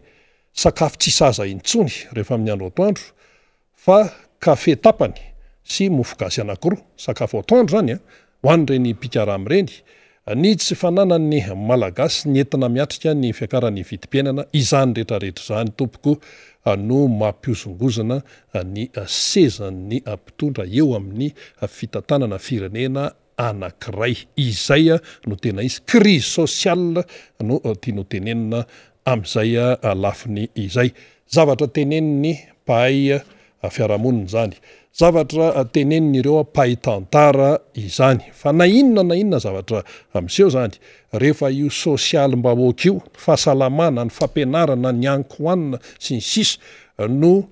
dégradé no mijotso midina de misy fiatraikany any amin'ny sezan'ny mpitondra eo amin'ilay firenena zay tsy eto Madagasikara ihany fa jereo daholo ny zavatra nitranga tany aloha tany tamina firenena maro be teto ambonin'ny tany zany na any amin'ny tantarany anaty baiboly any raha be dehibe avakeo any tsy mamaky moa zany tsy mahay an'izany mazava loatra fa ho an'ny olona mamaky ny baiboly de mahafantatra hoe nisy tranga ohatran'izao nisy tranga ohatran'izao nisy tranga ohatran'izao ka dia izay ilay izy izany eo amin'ny resaka hoe fampiavanana sy ny sisa raha teo zao mifandray tanana ny président Marc Ravalomanana sy ny député Roland Ratsiraka dia ho an'ny atao hoe tsy mahita afa-tsy ny hoe zay hitany any de tonga de le olona ny ao an-tsainy le olona aloha olona iny ty président Marc Ravalomanana ty député Roland Ratsiraka de zay no hita de ahoana koa zany ohatran'ny manahirana be zany ve de azo atokisana sy ny sisa fa ny tiana tenena amintsika de hoe na inona aloha de anisy fifandraisan-tanana ateo eo maha-olombelona fa ny tena zava-dehibe de le hoe lay acte izay ny tena zava-dehibe lay acte ilay fifandraisan-tanana ary izany fifandraisan-tanana zany de midika zavatra marobe tsy mila hoe azavaina lavabe zay lay acte iny no tena zava-dehibe misy message iny tompoko ary olona manana maizy azy no ny fandray-tanana olona tsy zoviana eto amin'ny firenena izany satria atosiky ny fitiavan-tanindrazana zany hoe ny olona zany efa melasa amin'ny fitadiavana ny vahaolana amin'ny fahoriana zay mahazo ny malagasy amin'izao fotoana izao fa ny sasany ary ambadika ary de mbola te hitazona foana an'ilay fomba fijery efa tsy mampandroso izany mba fantatry ny sasany ve zany atao hoe Afrika Atsimo zany mba fantatry ny sasany zany ve zany hoe Mandela sy de Klerk zany mety voamaty tsely de Klerk voamaty tsely zao zay mihitsy voamaty izay indrindra mantsy voamaty tsely Frédéric de Klerk vazaha be zany fa ny fandray-tanana izy Nelson Mandela noho ny fitsinjovana ny hoaviny izany antsona hoe Afrika Atsimo izany sy ny taranaka ka ny eto amintsika efa misy mampiseho modely raha iny fifandraisan-tanana teo amin'ny député Roland Ratsiraka iny sy ny président Marc Ravalomanana zany de mbola ahitan'ny sasany tsikera ihany sy ny sisa aloha ny itsikera afa ny fiainana dia tsy maintsy tsinjovina ny atao hoe hoavin'ny malagasy izany dia efa miditra eto ihany ko zany amin'izao fotoana zao ny namana faniry razafy manatany satria mbola misy ny vahiny izay horaisin'ny namana faniry razafy manatany mbola ao anatin'ny miara manonja hatrany isika mianakavy dia vahiny avy any Fianaratsoa dia omena sehatra avy hatrany ary ny namana faniry. Iny ary tokolasy tompovavy araka nefa nambarantsika teny ampiandohana moa zany de hanambahiny isika dia tanora tima avy any Fianaratsoa no vahintsika amty maraina ity zany dia Patrick Rado zay no vahintsika zany na hoe Rado zay jeune team avy any zany faritra amin'ny Fianaratsoa zany no horaitsika. Miraba Rado. Miaraba ny mpanolotra ny fandarana de miaraba ihany koa ny vahoaka malagasy tsy vaky volo indrindra fa itsika vahoaka ny Fianaratsoa eo ihany koa ianareo zay any ampitan-dranomasina de manafitra ny kopakopa-tanana ao amintsika rehetrarehetra. Sika moa zany resadresaka ny zava-misy indrindra ny Fianaratsoa fa ho lalovantsika maromaro amin'izany ny zavatra nampanantenaina ho an'izany faritany Fianaratsoa zay misy faritra maromaro izany sy ny zava-misy amin'izao fotoana izao ny fahitanao amin'ny mahatanora sy mety fiainany voaka ny zava-misy any amin'ny faritra Fianaratsoa fa mialohan'izay aloha ngamba Rado ny tena tiako anontaniana inona no naharesy lahatra anao ho atao anatiny zany antokotiko Madagasikara izany indrindra hoe ianao anatin'ny tena fahatanorana tanteraka. Ny naharesy lahatra ho anatin'ilay atokotiko Madagasikara zany de zao ia zany de mahita fa président Ravalomanana ihany ro afaka hanavitra ny Madagasikara. Resy lahatra ia tamin'ny vinanasa nataony nandritry ny fotoana nitondrany. Resy lahatra ihany koa ao fa tsy misy olo afaka hanavitra ny Madagasikara afa-tsy président Ravalomanana. Na inona zany firoborobo ny antoko hafa na inona maresaka any de ny tiako Madagasikara na resy lahatra satria ny vinanasa zany tiako Madagasikara zany de tena manana lay leadership ny mpitondra ao anatin'ny atoko tiako Madagasikara. Izay ny maharesy lahatra hanaraka ny tiako Madagasikara. Hitako anatin'ny atoko tiako Madagasikara ihany koa ny fahamatorana amin'ny fitantanana ny raharam-pirenena. Zava-dehibe zay fanazavanao zay fa iverina amin'izay aty amin'ny zava-misy ny Fianaratsoa inona ny tena fampanantenana zay nataony filoham-pirenena amin'izao fotoana zao zay candidat tamin'izany fotoana andro zany tamin'ny 2024 ho any-pon'ny Fianaratsoa na tonga azy ireo ny safidy any fitondrana amin'izao fotoana zao. Ia tena maro maro ny fampanantenana nataony tagny fa ny azoko lazaina fotsiny zany satria ny fotoana antsika mantsy fohifohy de fitinoko amin'ny zavatra lehibe important zay tena nidradradradrana zany tao Fianaratsoa tao. Raha nanao fampelezan-kevitra zareo tamin'ny octobre 2018 de nilaza mihitsy fa hanome sehatra ho an'ny tanora sy ny vehivavy. Homena sehatra ny tanora sy ny vehivavy. Hanangana orinasa mpanamboatra panneau solaire mba hiasan'ny tanora. Aiza izany orinasa zany amin'izao fotoana izao? Tsy misy fampanantenana pokaty. Oera nibetsaka amin'ilay zavatra kobakambava zany. Izany anisany anakiraika tena hoe fampanantenana nataony fitondrana ty. Teo ihany koa izy anome asa ho an'ny vehivavy. Aiza le asa ho an'ny vehivavy zao? Tsy misy hita mihitsy le izy. Fa de ny olona zany de na re vehivavy reo koa disy fanantenana tanteraka satria tsy misy le asa zay no manao an'ny vehivavy. Indrindra fa nitatsaha ny vahoaka ny Fianaratsoa de tena hoe tantsaha mandrafitra azy. Nampanantena ihany koa izao fitondrana zao fa hanangana orinasa lehibe anankiray mpanamboatra zezika. Mba hanamorana ny fiveloman'ny tantsaha zany. Ary rehefa hatsanga ny orinasa mpanamboatra zezika io de zao ny tanora indrindra no ampidirina ao anatin'io sehatra asa io. Tsy misy nefa le izy amin'izao fotoana izao. Ny zava-misy faranteo rado a tany Fianaratsoa de ny tokana fonja birao amin'ny préfecture ny fitondram-panjakana nijery resaka ino moa zany digitalisation ny fomba fandraisana karama sisa tsy efa ampy mivoaka amin'ny Fianaratsoa ve zay indrindrandrindra tamin'ireny tosika fa mensy vatsitsindro tamin'ny covid-19 reny toatry nisy hetsika lehibe natao amin'ny fitondram-panjakana nidina teo nahazo an'izay tokoa ve aloha mivoaka izy ty fanery de zao ohatrany hoe miteny foana zany ny avy aty amin'ny lafin'ny fanoherana hoe ty fitondranay tya de mivelona eo ambony oeraoera raha nandalo tany izy nitokana ny fotodrafitrasa zay no heveriny vahoaka ny Fianaratsoa fa efa tonga sahady ny fampelezan-kevitra tsy ny salasala ny mpitarika tany ny mpitondra tany ny laza apahy be maso fa vily morta Fianaratsoa ka rehefa tonga izy anokana ny fotodrafitrasa de niteny fa ho avindra izy hanangana n'ilay tanàna vaovao ao Fianaratsoa ka mba tsy ho vily morta itsony Fianaratsoa Ambatomena io apetrako Ambatomena io de velona ny fanontaniana hoe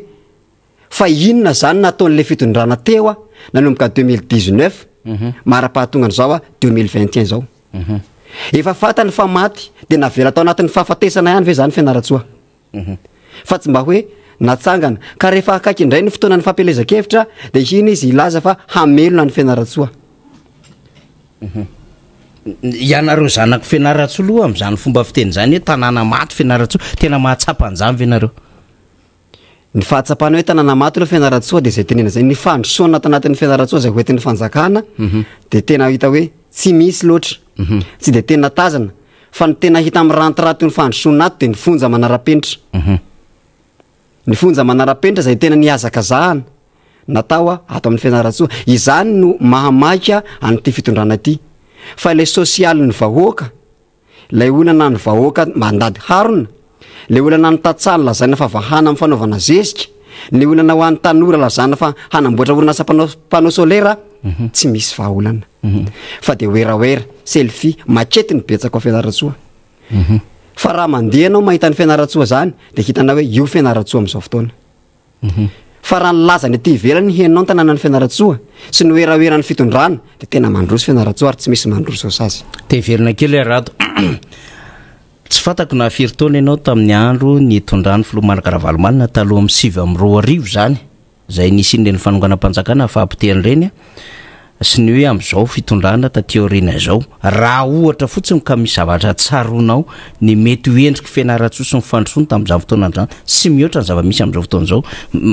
mahatsiaro an'izany ve rato amin'ny mahatonoro anao tena mahatsiaro mihitsy izay ny teneniko anao teo hoe ny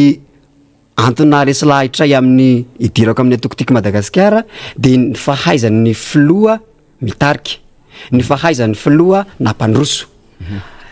ohatra fotsiny zao ny ao amin'ny resaka fampianarana talohany teneniko anao faniry fa tsy nisy zany filaharana boursa mandavataona zany tao amin'ny université ny Fianaratsoa tsy nisy ihany koa ny olany PAT ohatra zao izay mbola mampitarazoka ny fen'ny fampianarana amin'izao fotoana misy veritaona firy ny ankizy amin'izao fotoana zao tsy afaka mianatra noho izay tsy fahaiza mitondra ny fitondrana ty zay manaprofana zany ihany koa ny resaka amin'ny fampianarana ihany teneniko satria ny président Ravalomanana de ao anatin'ny resaka fampianarana sosialim-bahoaka zany fampianarana io tena anisan'ny divany mafy mba hianalana ny fanabadona nefa ny mahagaga fa ohatrany hoe ny fitondrana amin'izao fotoana zao ohatrany hoe miroso makana amin'izay fanabadona ny mpianatra zay isorana an'Andriamanitra aloha zany fa efa mandefa message amiko ny eo amin'ny PAT milaza fa ny valy ny fangatahany zareo fa andrasana andray zany tena fivoakany marina hoe amivina no ivoaka le izy fa so de ampanantenana fotsiny hoe natao anatina décret le izy mba haminonafo afahana mampiditra ny mpianatra sy mampiasa nyreto mpandrarany université reto de ny vahana aloha le olana talentany ty mantsy ny mamonafo fa ny fanatanterahana zéro ka antenana zany hoe mba tena ivoarak'izay tokoa le izy fa hoe anao akanjo fotsy zareo androany mba ho fampafatarana zany fa nandresy ny tolona nataony zareo le resaka sosialy zay mihitsy mbola tiako sokirina zava-misy teo alosiny amin'izao fotoana zao hita mihitsy ve mahasamy hafa azy tena hita ny mahasamihafa azy araka le nyteneniko anao teo hoe ny filoham-pirenena marika Lavalomanana dia manana ny fahaiza mitarika manana ny fahaiza mitantana izy tena sahirana ny vahoaka ny Fianaratsoa am'izao lafin'inona ohatra zany zao amin'ny lafin'ny fiainana andavanandro mihitsy ny fiainana ny sosialim-bahoaka mihitsy zany tena sahirana indrindra ny lafin'ny rano tena teneniko anao afaka mitondra ohatra anao 2 semaines zay 2 semaines tena mikarite misy anay andrenjato iny moa zany misy anay tsy nisy rano tonga ny avy eo anivon'ny commune manatitra ny rano amin'ny citerne rano ray bidon ny azo ny tokantrano nefa ny tokantrano ray misy olona 5 enina rano ray bidon ny azo mampalahelo zany tsy mba manana vahaolana ve zao fitondrana zao hoe inona ny tokony hatao amahanan'ny olany rano ao Fianaratsoa io rano zay aona jiro ny jiro ndray tapatapaka fa izy ndray loka aloha tsy de mitovy loatra ny aty Antananarivo hoe maharitra be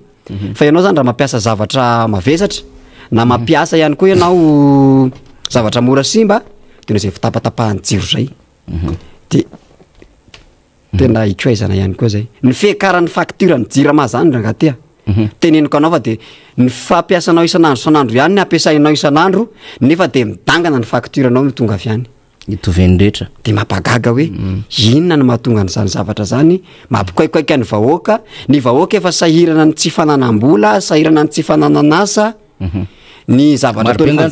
Fianaratsoa tena maro ny tsy anasao raha mijery ny tanora ianao ary zany anisan'ny mahatonga ny tanora hoe hirotsaka ao anatin'ny politika hirotsaka ao anatin'ny hiady ho an'ny Fianaratsoa hiady ho an'ny Madagasikara mba hialana am'izao zava-misy zao satria hoe miaina eo ambon'ny fampanantenana pokaty foana ny tanora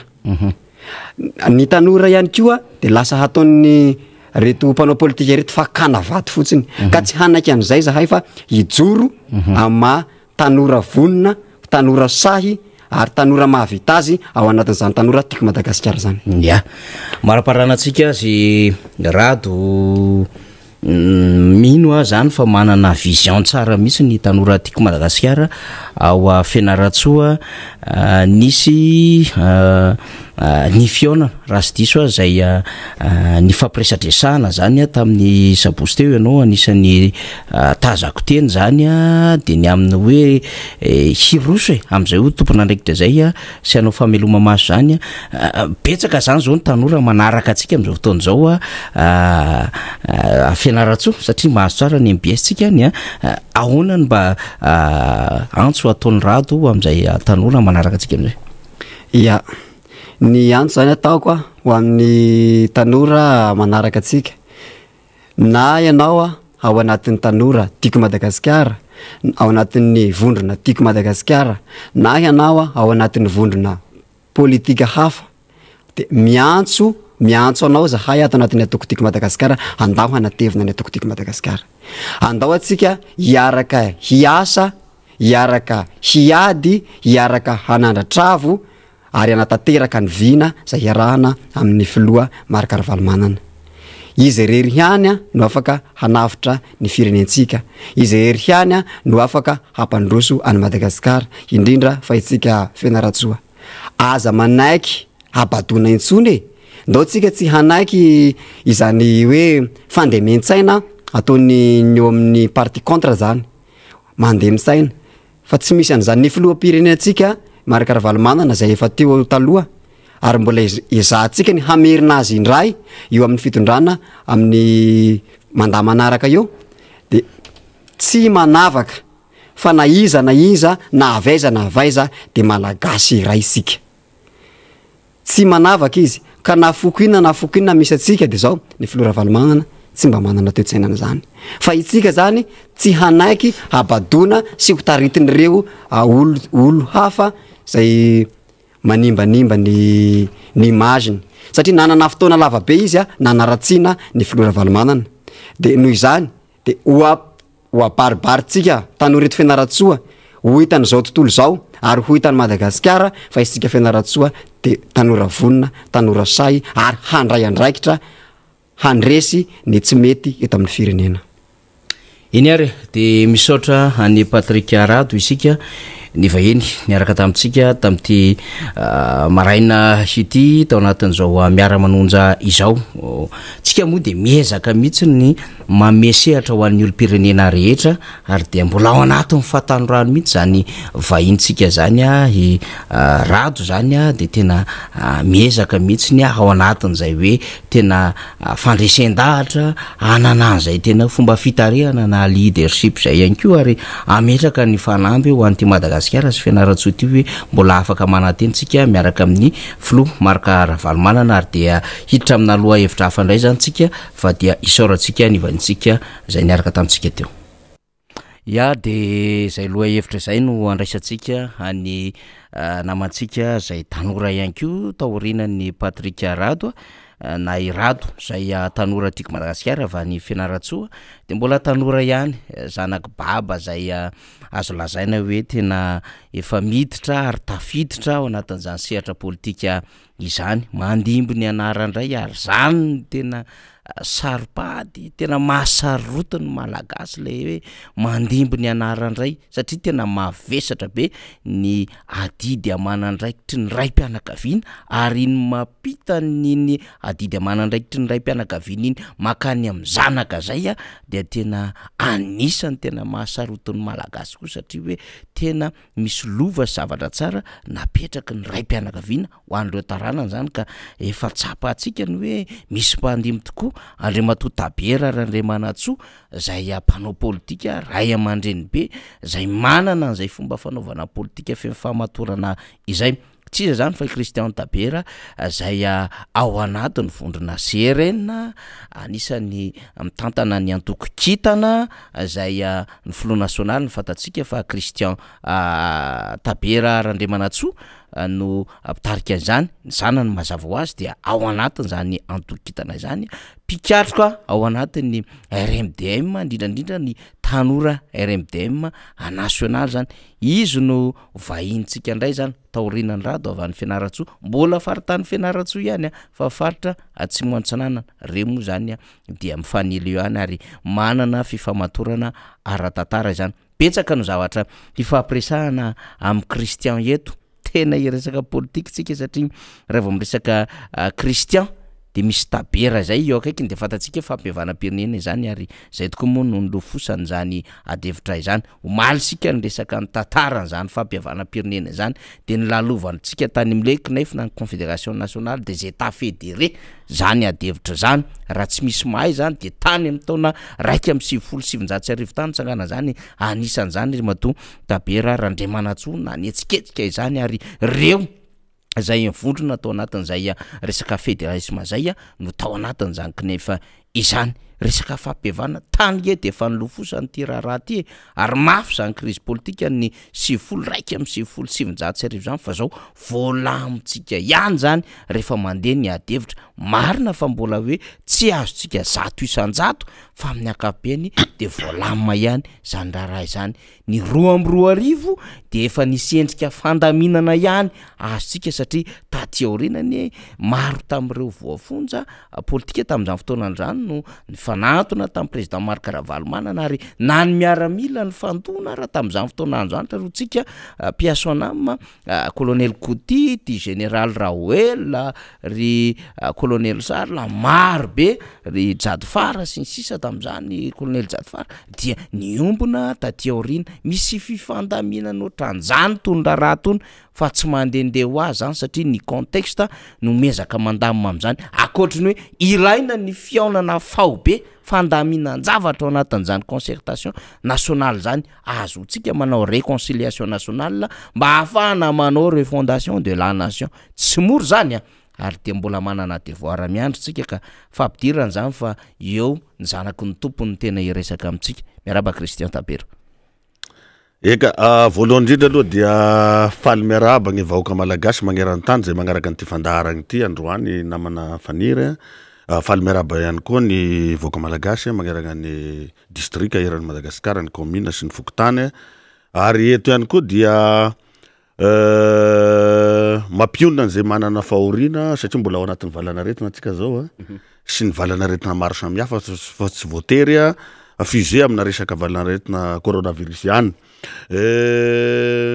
Mirary fahasalamana ihany koa ho an'ireo zay marary ny aretina maro samihafa amin'ny place zay misy anazy agny. Arety koa de manao kopatanana kokoa ho an'izay rehetra tsy voafetra zany ho an'izay rehetra mpanaraka ny fandarana na tsy mpanaraka fa mampita ny fandarana isan-tokony agny dia faly miarabanao direct moa zany namana faniry eto amin'ny plateautsika eto amin'ny Miara Manonja ny MBS ary misaotra ny lafin'ny teknika ihany koa mampita ny feso sary any tokantrano any ka dia misokatra ny débat na ny adi-hevitra momba nyity resaka itakitsika ny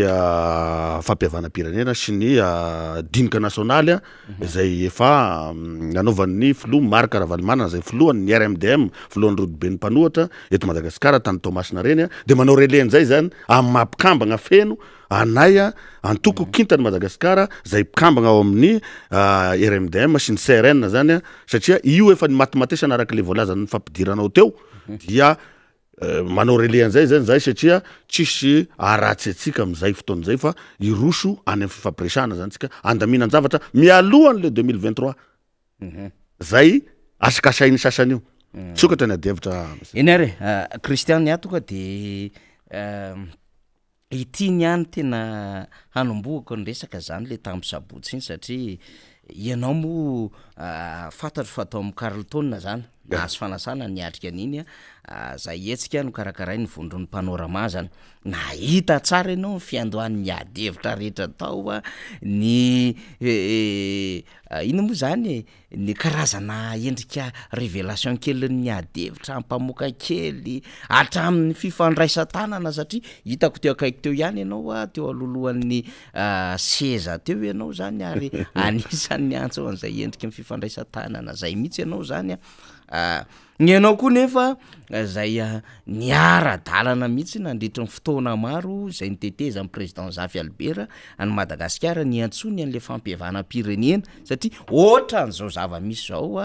ny hoe rehefa mandalo fotoan-tsarotra ny firenena de atsoina ny hoe ndao fa misy lalana ity ahafahana mikaroka vahaolana maharitra ho an'ny firenena de anaovantsika an'izany réconciliation nationale zay de io ianareo fa tafaradalana atao amin'ny président Marc Ravalomanana zay anisany hoe somary tsy nitovy hevitra tamin'ny président Zafy Albert tamin'ny fotoan'andro de tafaradalana zany ka le tamin'ny sabotsy Christian Tabera satria niteraka base moa iny ary natonga ny sasany taty amin'ny fitondrana namaly ny zavatra iny satria mafy loatra angamba le raha ohatra zany le kapoka izy any anatina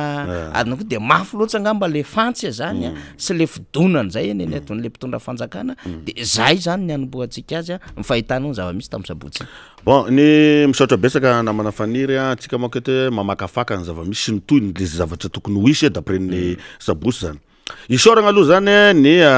zagnarina tanteraka an'igny isoragna koa razana satria fotoan-dehibe zany regny eto koa de isorana ny olona nanana ny initiateur na ny initiative nagnano regny de vondrona panorama zay eo ambany vahoan'ny honorable Zokobe président ny MTS zay solombavam-bahoaka ny Madagasikara ihany koa izy satria hitany zany fa ahafana ty toedra raha ty mialoha zany na aorina na mandritra ny 2023 zay efa iazaka zany mpanao politika zany am'izao dia nasina ny reny fionana reny ary ny eviteny na nanasany ny lafika rehetra fa ny sasany moa rehefa natsona tsy tonga tao za tsy de nahita fitondram-panjakana tao loatra afa tam'le fikambanana napoina tamin'ny zay ny organisé van'ny professeur Raymond Ranjeva nisy vice-président ny honorable vice-président ny ray aman-dreny be zany vice-président ny assemblée avy eto Antananarivo tao daholo be da be ny tao fa ny tam'ty zany presque ny avaty amin'ny fanoerana zay miandrandra sy mankatoa le fampihavanana zany ny hitako tao aloha zany mety hoe misy any pitsikilo tao na misy any iraky ny fitondram-panjakana zay iraky ny moa zay fa isorako zany ary eto zany de misaotra ny filoha Marc Ravalomanana zay filohan'ny RMDM filohan'ny team filohan'ny fampihavanana zany azo lazaina zay misy izy eto satria tonga izy tsy ny ambodidy rehefa fampihavanana satria tia fihavanana izy de za tsy milaza hoe tsy tia fihavanana ny côté avy any fitondrana fa isorako aloha fa izy aloha ny hitany maso teo de io zany ny effet global izy fa ny acte local indramiko iny teniny tao iny fa zava-dehibe amiko iny ary sambako na enona koa iny sorako anao andrimatofoloa ny effet global fa niakta local ny tiany tenena am'izay dia ny sainy fieritreretanao ho an'izao tontolo izao samihafa sy niakta ataonao hita maso afa koa zany zay fa niakta nataon'ny filoa Marakaravalymanana envers iny zavatra niseho teo iny dia hitanao fa miazakazakany amin'ny fampihavanana sy fandaminana an'ity raharam-pirenena zay mikrosifahana ity izy zany ia ny ady hevitra teny amin'ny Carlton tena hitako hoe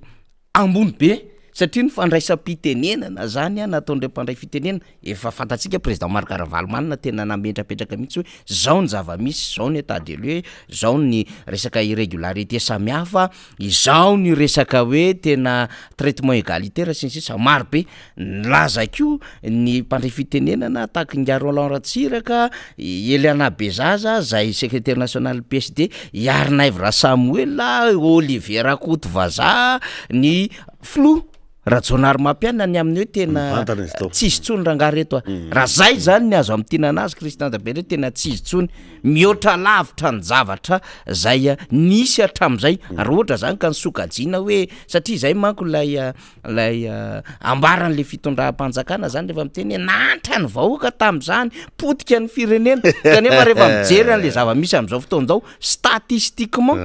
mijery an'le zava-misy am'izao fotoan'izao eny amin'le indicateur social sy ny rehetrarehetra amin'ny fiarahamonina de tena potika tanteraka le firenena Christian Dabera aka hoy izy anao teo hoe nilaza ny samby nanome ny heviny daholo zany tao na ny maître de cérémonie zany i honorable Olivier Rakotovaza ancien sénateur ancien président de électeur teo amin'ny Sénat zany mitondra ny taraina regny mialatsigny misy fadisoana kely amin'ny fomba fitenenana azy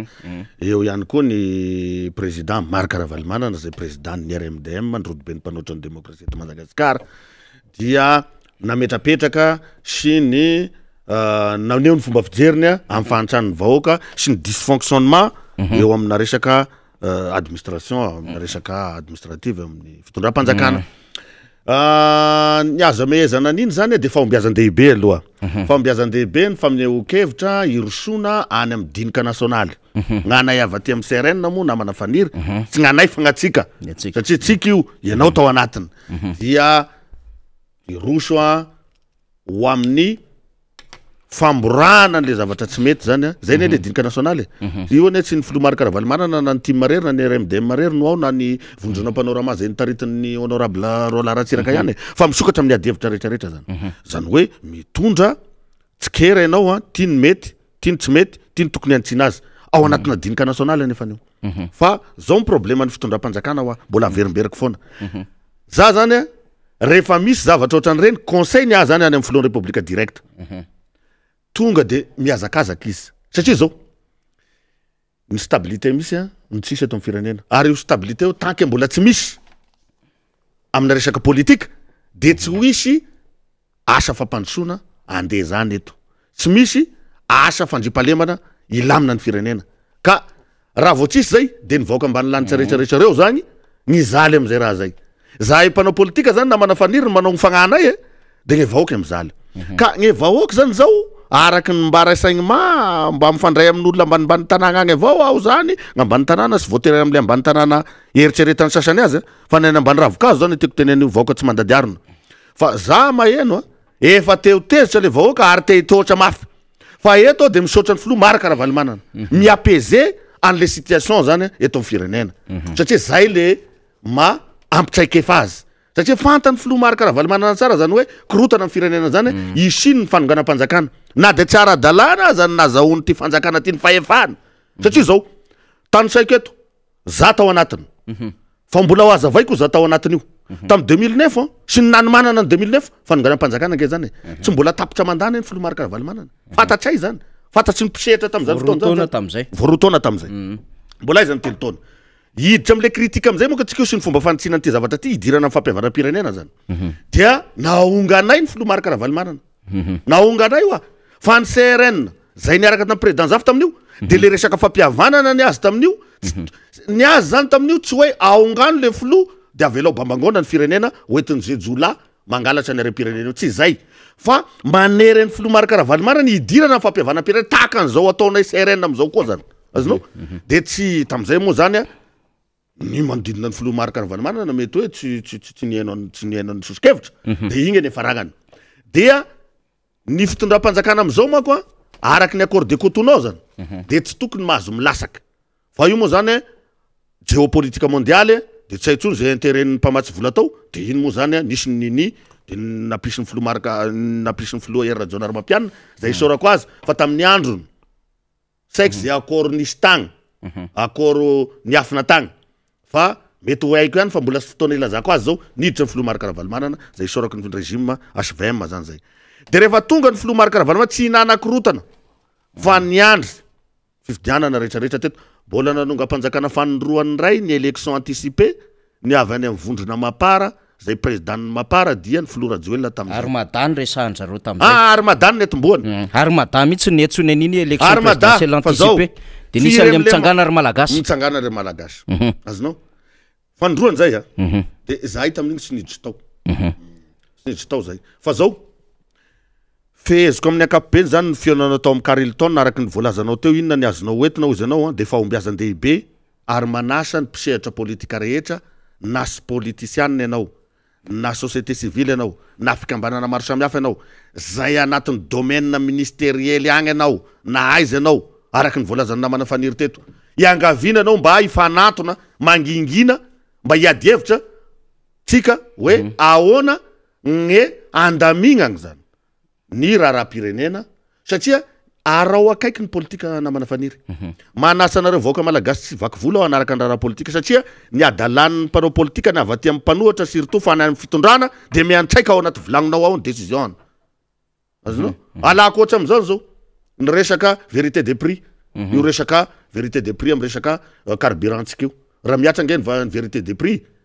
c'est possible ny frais tsy hiakatra rehefa miakatra ny frais de c'est possible ny PPN zay efa miakatra tsisy vahaolana ao anatin'ny telo andro am'izao fotoagna zao de mbola hiakatra ihany koa ka dikan'izany politika daholo zany io fiainantsika io revoaka malagasy fa aza atao hoe politika anareo ho eto agny fa zay zany de misotona ny fotom-pisainanareo raha misotona lakilosy hoe arao ny politika azonao ka miverina atsika teo hoe ahoana ny fomba fahitanao an'ireny Carlton reny zany andray anjara fitenenana mihitsy ary anisany nandrisika nanaprisika ny filoha maro Karavalmanana hoe aleo mifandray tanana ray aman-dreny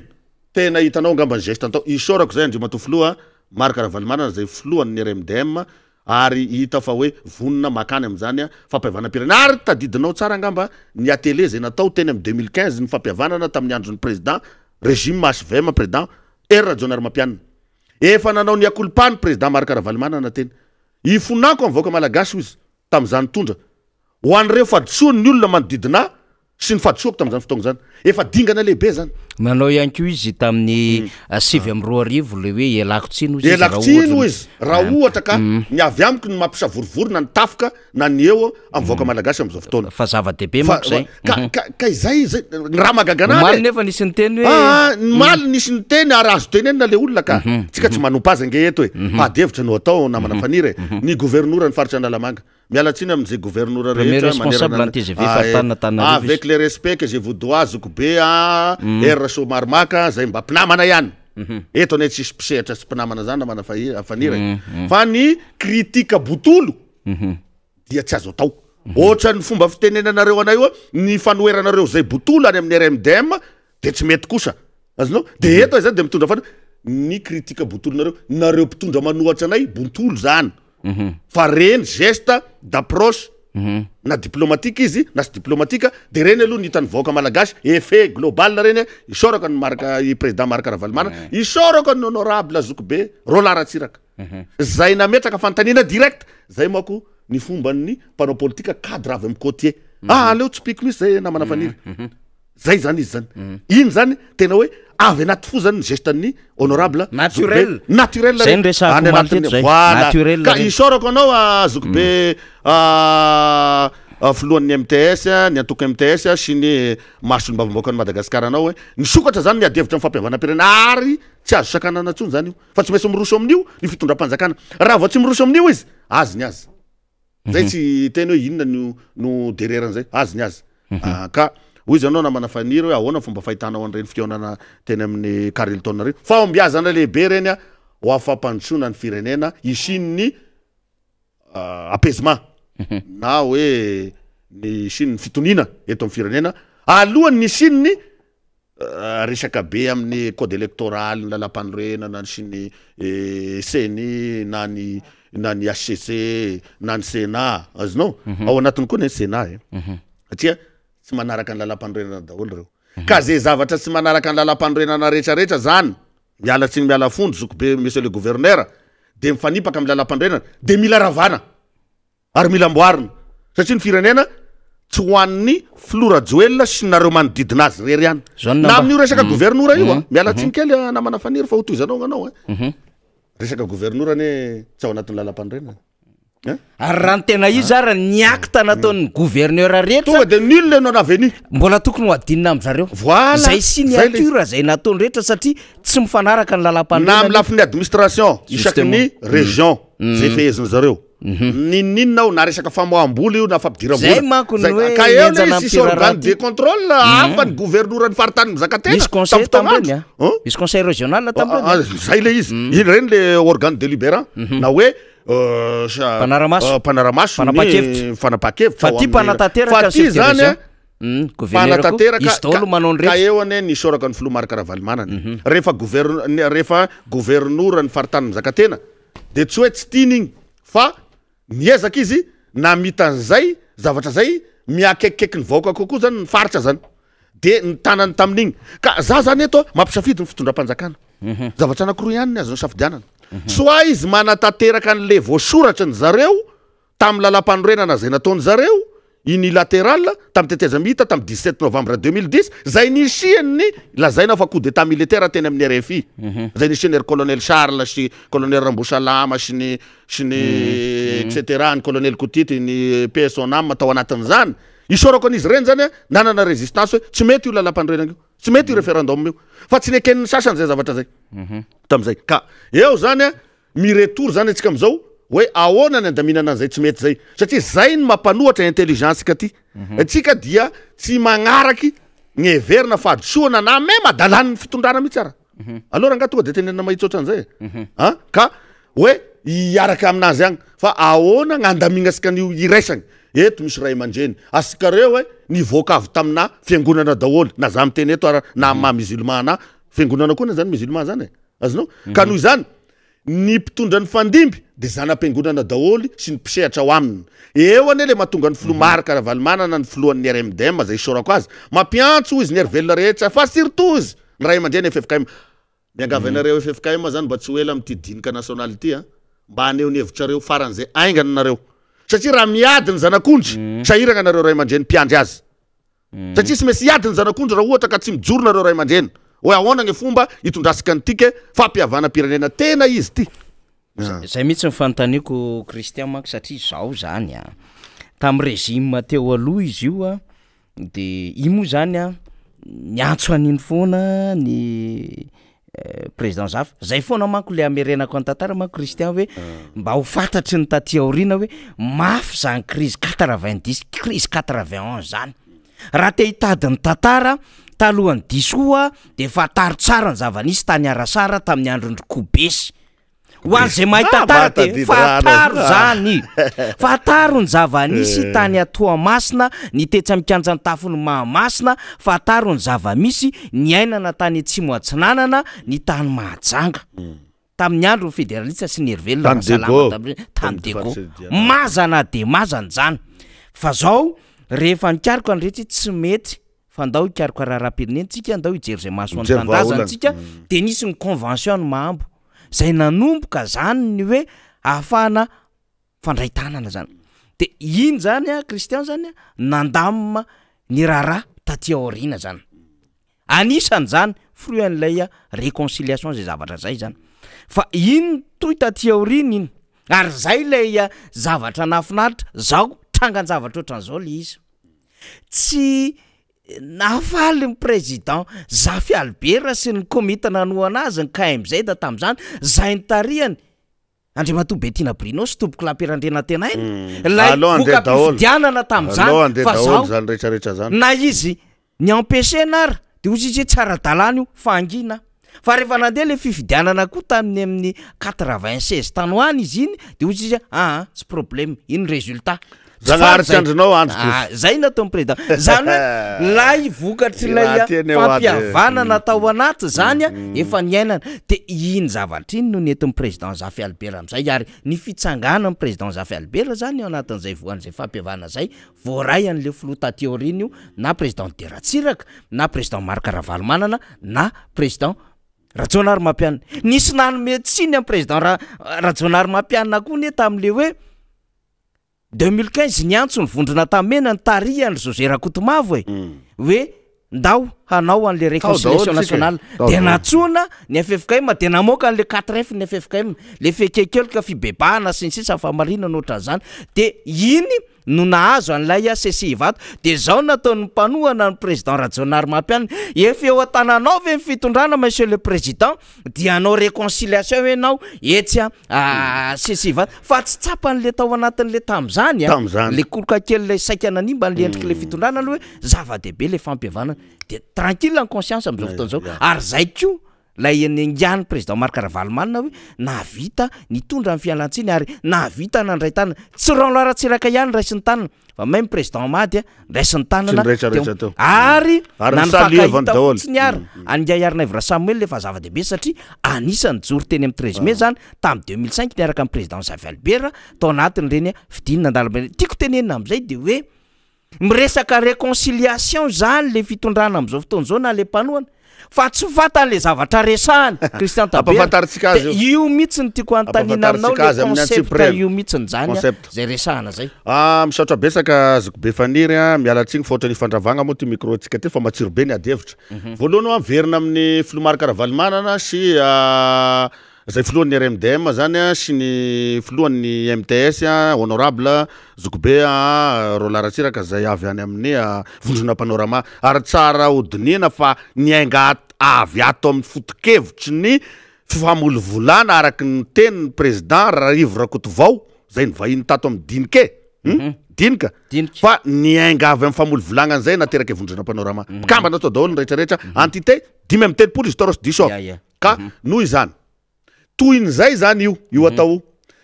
dia eto zany namana Faniry voalohany aloha nitsanganany ny atao hoe état fédéré sy ny fédéraliste de 8 mai 91 tandragnony babako tagny tandroibe izy io tamin'ny cité nama androibe honorable maromaro ny son excellence misy lasa ambassadeur moa ny sasany zay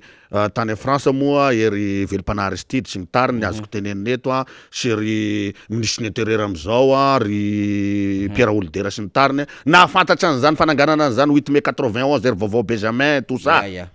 isorako zany nareo regny ray aman-dreny zay tsara lahataky ka eto zany ny fédéraliste de mifaniraika am'le débat ny réconciliation na ny fampiavana pirenena tena izy aseko tena izy io satria zao misy fampiavana pirenena araky le voalazanao teo miantso fampiavana pirenena iserako zany ny Zokobe zay député ny 5e député ny faritra miadidy anay moa zay ny honorable Naivra Oldinina efa lancé an'le fampiavana pirenena fa ny fampiavana pirenena Zokobe Naivra Oldinina apitay amin'ny filohan'ny république tsy entre ny président Marc Ravalomanana sy président Andry Nirina Rajoelina zay président en exercice tsika am'izao iaraha managna sy ny hoe président Rajonary Mampianina anisany zay sauce politique ozy ny fomba fiteny fa ny fampiavana pirenena dans tous les domaines omeko aloha zany mba kely haiko n'olo vaiko araky le voalazanao teo niainga avy any amin'ny ray ny fampiavana pirenena ray ny démocratie dia ny filoha Zafy Albert paix à son âme ary mbola nagnamafy izy aza lazaina fa mody ankoatra izy raha sy tanteraka le tena réconciliation nationale na ny fampiavana pirenena tena izy eto izany andriamatoa filoha Zafy Albert dia mitondra ny feonao zay zafinao politique aza malahelo anao agny andeha aminao abetsiaky agny zahay rehefa tanteraky ty ary andeha agny amin'ny faritra Ambovimbe Androy araky ny voalazan'ny PSONAM koa ny monument Kavimbio président Mojajon dia nametraky izy aza lazaina fa mody ankoatra raha sy tanteraka ny rafitra fédéral mifampiankina mako izy roa reo ka zay ny fampatsevako an'ireo de eo am'izay PSONAM daholo reo ny vonjy ray tsy mivaky zay filoha fondateur an'izany ny docteur Razana Bahiny Marzama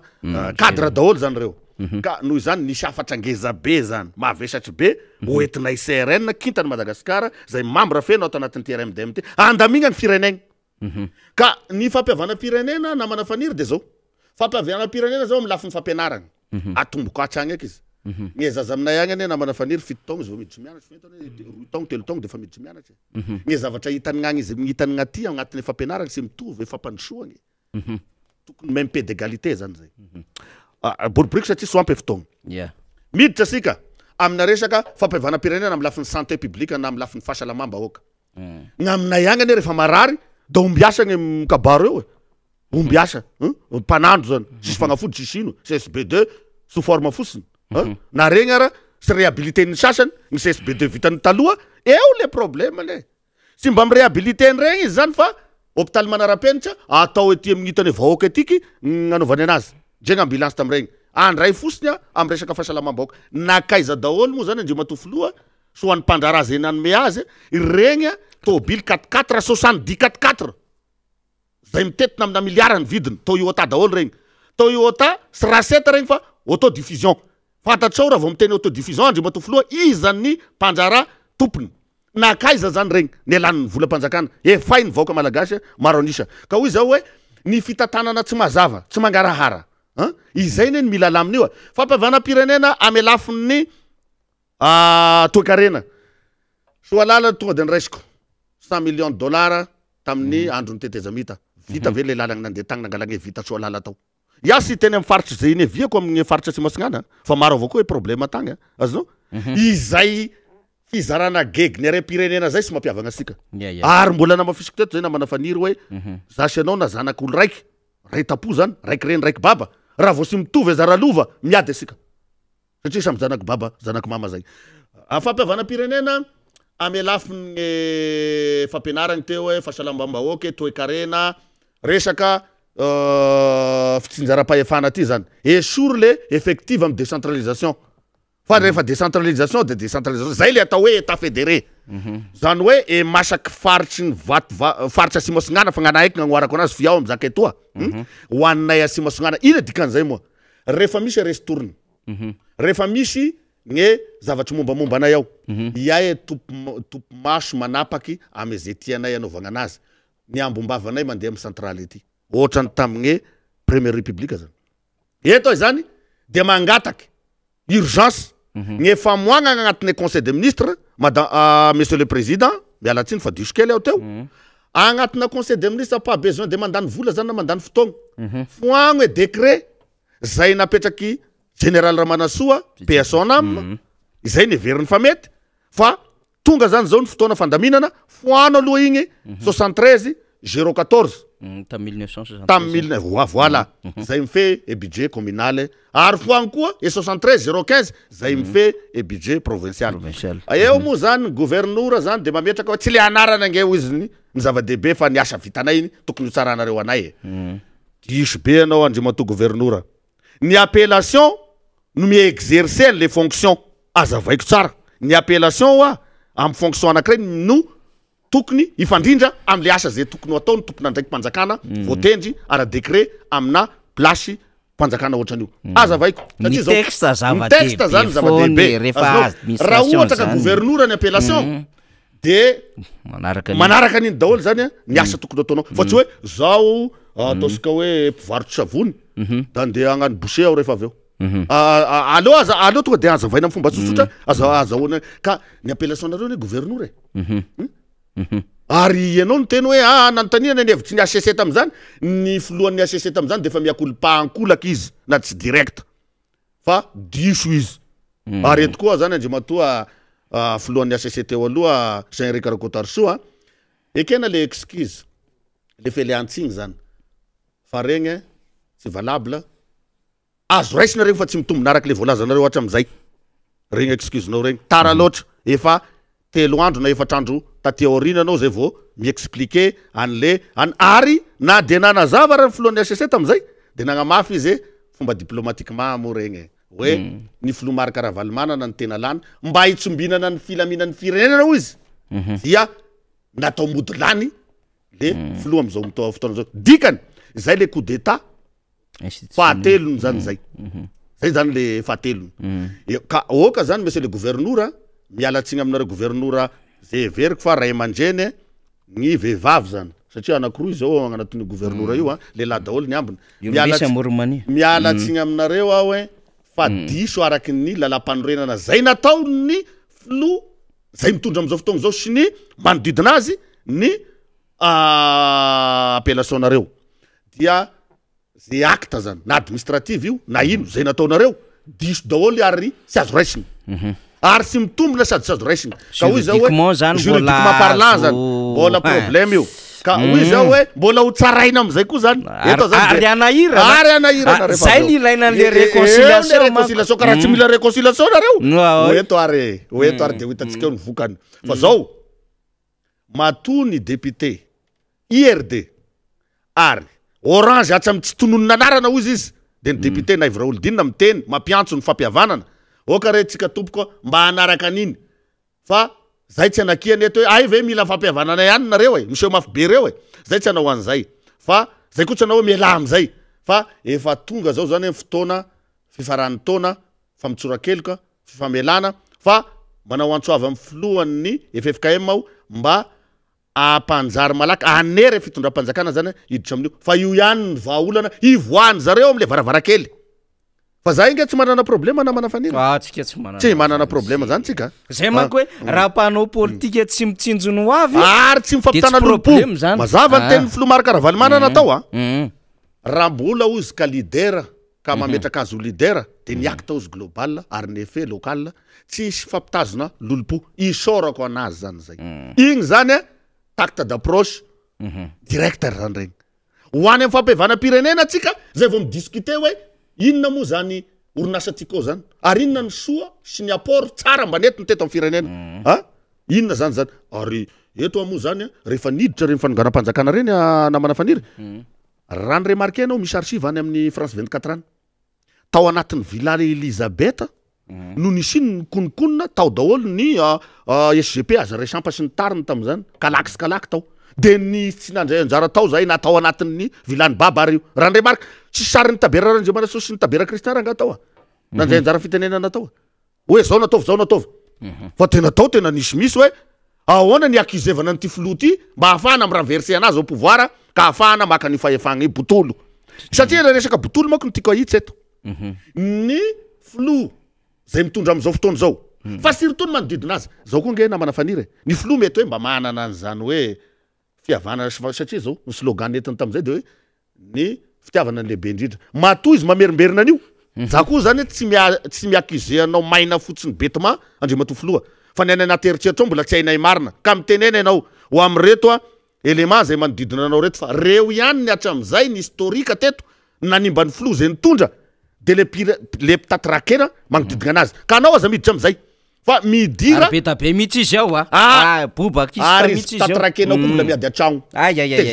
isan'androtsika maheno an'izany IRK ny mapara sy ny tariny ka anao andriamato filoha misotona anao zahay avy aty amin'ny jeune RMDM sy ny filoha Marakaravalimanana amin'ny hoe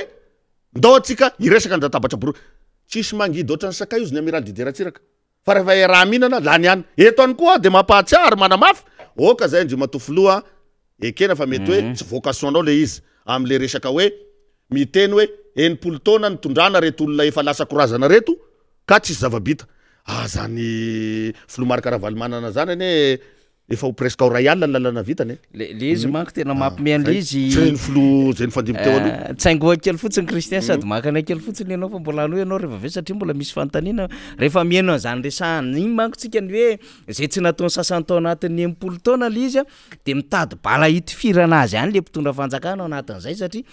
raha zany vita ny filoha fandimby teo aloha zany nesy resaka fotsiny aza hoe zany lalana sy ny sisa nataon'ny président Marakaravalimanana zany na ny fametrahana ny karazana ivinana nanodidina sy nahafahany rehetra niary ny nametrahana ny tontolon'ny fampianarana nametrahana indrindra am'ilay hoe ahoana ny ahafahana manao an'le tena décentralisation ka nomena an'le autonomie an'le région niaraka an'le conseil régional sy sisa misy dikany zany satria ny suite logique n'inona de nisy aza Christian le hoe tsy nitovy hevitra président Marc Ravalomanana sy président Ratsiraka de zao président Ratsiraka nanao an'le hoe province autonome na autonomie an'le province fa zao misy esprit an'iny ihany mbola nitazony président Marc Ravalomanana faritra le izy anakaikikaiky kokoa zay an'le faritra zany le fahefana zany hoe tato am'le région zany am'le conseil régional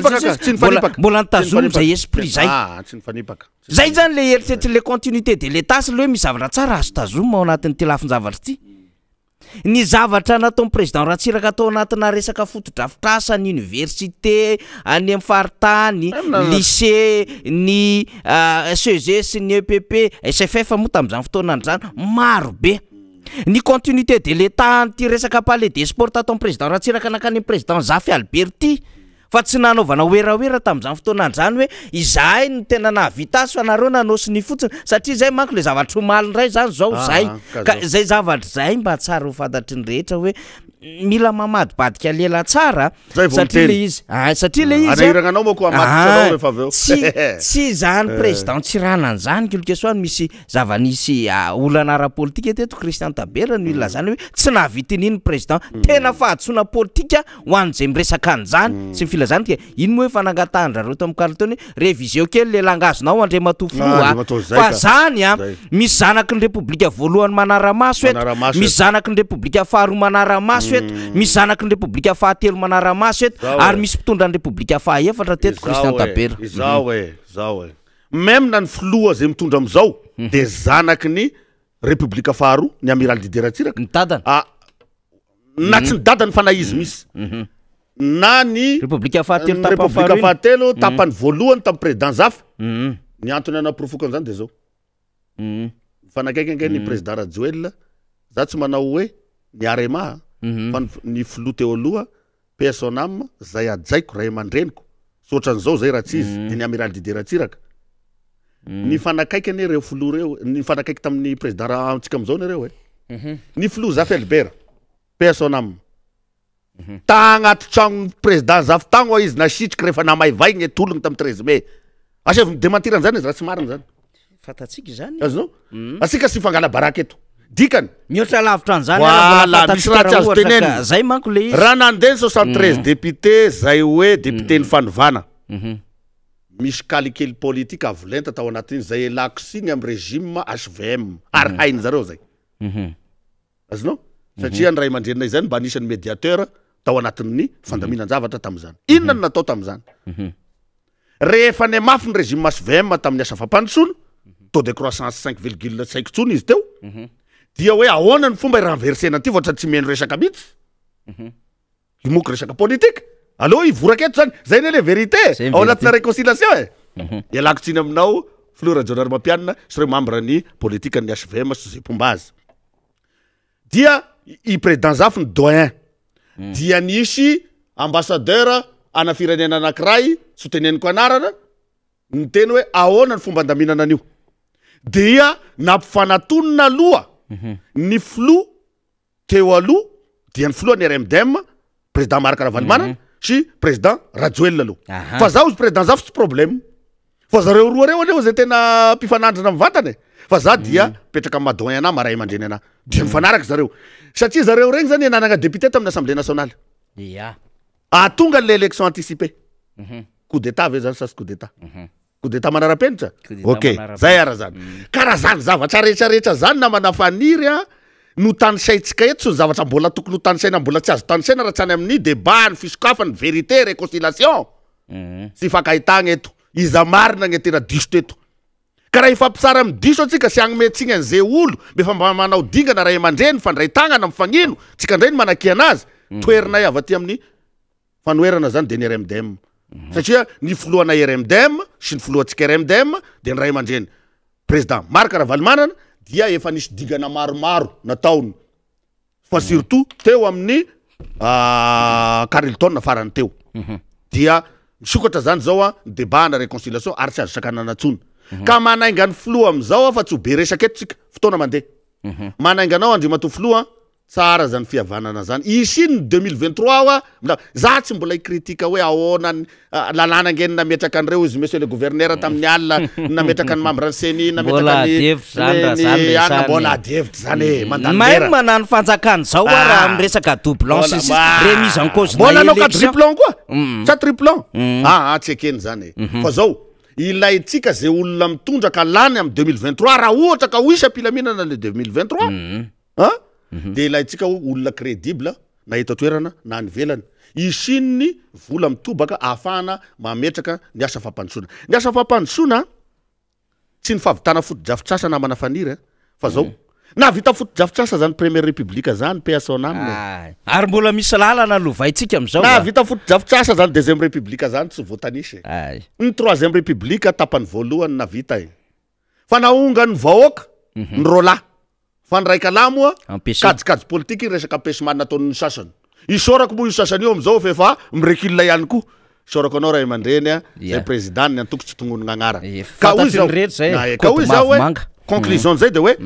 tsy afa miala zany amin'io fampiavana-pirenena io tsika ary ao anatin'izay ny siny ny sokafany débat ny vérité qu'est-ce que l'indépendance des années 60 hoe iza marina ary inona marina ny dikan'io fa zahoantsika fa sarisary palevatena tamin'ny taona enimpolo zay mbola tsy teraka tsika tamin'izany namana fanira kanefany dia amma tezanantitra sika de mipetraka zany zay zavatra zay ny indépendance ny années 60 eo ane le itenenanao namana fanira est-ce que le royaume du Merne de voatra 12 et l'indépendant détermineko tsara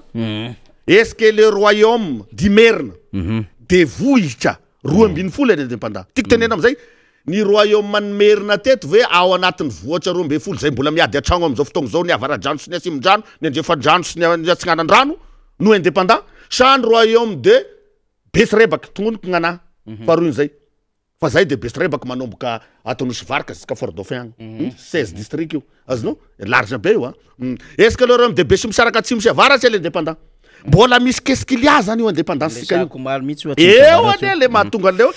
fagnongana aongagno satria joevan'le mpanjanaka zany le firenentsika am'izay fotoagna zay de hoy zao hoe tsy tsara zany zay satria tsika zao zany pays tanindrazana fa sy mbola maleo tegna lainga zany ao anatin'io débat ny réconciliation nationale io zany nametrahatsika hoe iza marina ahoana marina ny fandaminatsika ny firenentsika mba ho souveraine na hoe aleo tegna araky ny tokony ho izy atrany amin'ny tafo-bahoaka io tafo-bahoaka io koa tsy maleo tegna io tsy maleo tegna io fa zay mpanao politika ka mpitondra io de mibaiko azy azonao de zay zavatra zay mampisy frustration koa ao ampitany filaminana raha ny président Marc Ravalomanana zao nitondra teo azadino fa mbola misy ao miaramilana zay tsy tongoniko agnara nefa zay tsy mety ho antanindrazana ane zay ne nisoratra ary amin'ny akademie ho antanindrazana izy vao midro amin'ny varavaran'ny akademie anao dikan'izany miservira le pays le vahoaka ao aminy ka tiako tenena zany large zany io misokatra be io zao débat de réconciliation nationale ka noho izany mamaika aloha de hoe ahoana ny siny ny apaisement politique aloha urgent zany zay fa ny priorité rehefa aveo et cetera manaraka an'izay urgent zay zany ka io moa zany namana faniry ny lera mandeha fa fotoana ty sy io vita ka hoy zao hoe ndao tsika misotona ny fotom-pisaina ny président république satria ianao ny président république araky ny constitution garant de l'unité nationale sy garant ny souveraineté sy ny ny resaka administration mpanjakana ihany koa izy zany ny garant neutralité de l'administration ny fadiovan'ny raha-mpanjakana zany be da be ny am'izao ny osika rehetrarehetra be da be am'izao ny taky ny syndicat to rehetrarehetra ka noho izany andrio matofoloha ka noho izany andrio matofoloha tsy ho raisinay ho anao rery ny fadisony atao amin'ny firenena mitodika aminao zahay ny taonanao mbola kely tovitovy ihany tsika mety zoko 10 taona na efatry taona kely eo anao samby ligne de 40 esika zany zao za 43 anao mety 47 noho izany mifoaza amin'ny toromasinao ny matoro ampy antsoy mamoa fanambarana officiel ozy ny amiral dideratsiraka ho an'ny fampiavana-pirenena mialohany zao farany taona zao andrio matofoloha ny fampiavana-pirenena tsy midika mizara seza ho amafisiko ny teny gouvernora omaly tsy mizara seza ary tsy mitady fizara seza aminareo zahay avaty amin'ny mpanohatra fa matoko valeur satria fa manana ny planinanay koa zay aty homananay andraisanay fahefana amin'ny ara-dalàna miaraka am'izay vondrokely rehetrarehetra io fa surtout ny filo Marc Ravalomanana tsy fomba nay avy aty amin'ny clan mpanohatra intelligent ato amin'ny anatin'ny RMDM ny maka seza tsy ara-dalàna tsy araky ny lalam-pandroenana ka noho izany miangavy anao zahay mbola misotona ny fotom-pisainanao mba hiditry am'ty resaka fampiavana-pirenena ty de le dernier moment et dernières années satria rehefa mba maka fahefana dia miditra amin'ny vavahady malalaka de mivoaka amin'ny vavahady malalaka fa sao de ho tonga amin'ny tenin'ny fiangonana sarotra amin'ny mpanan-karena izy hiditra amin'ny vodim-panjaitra hiditra amin'ny vodim-panjaitra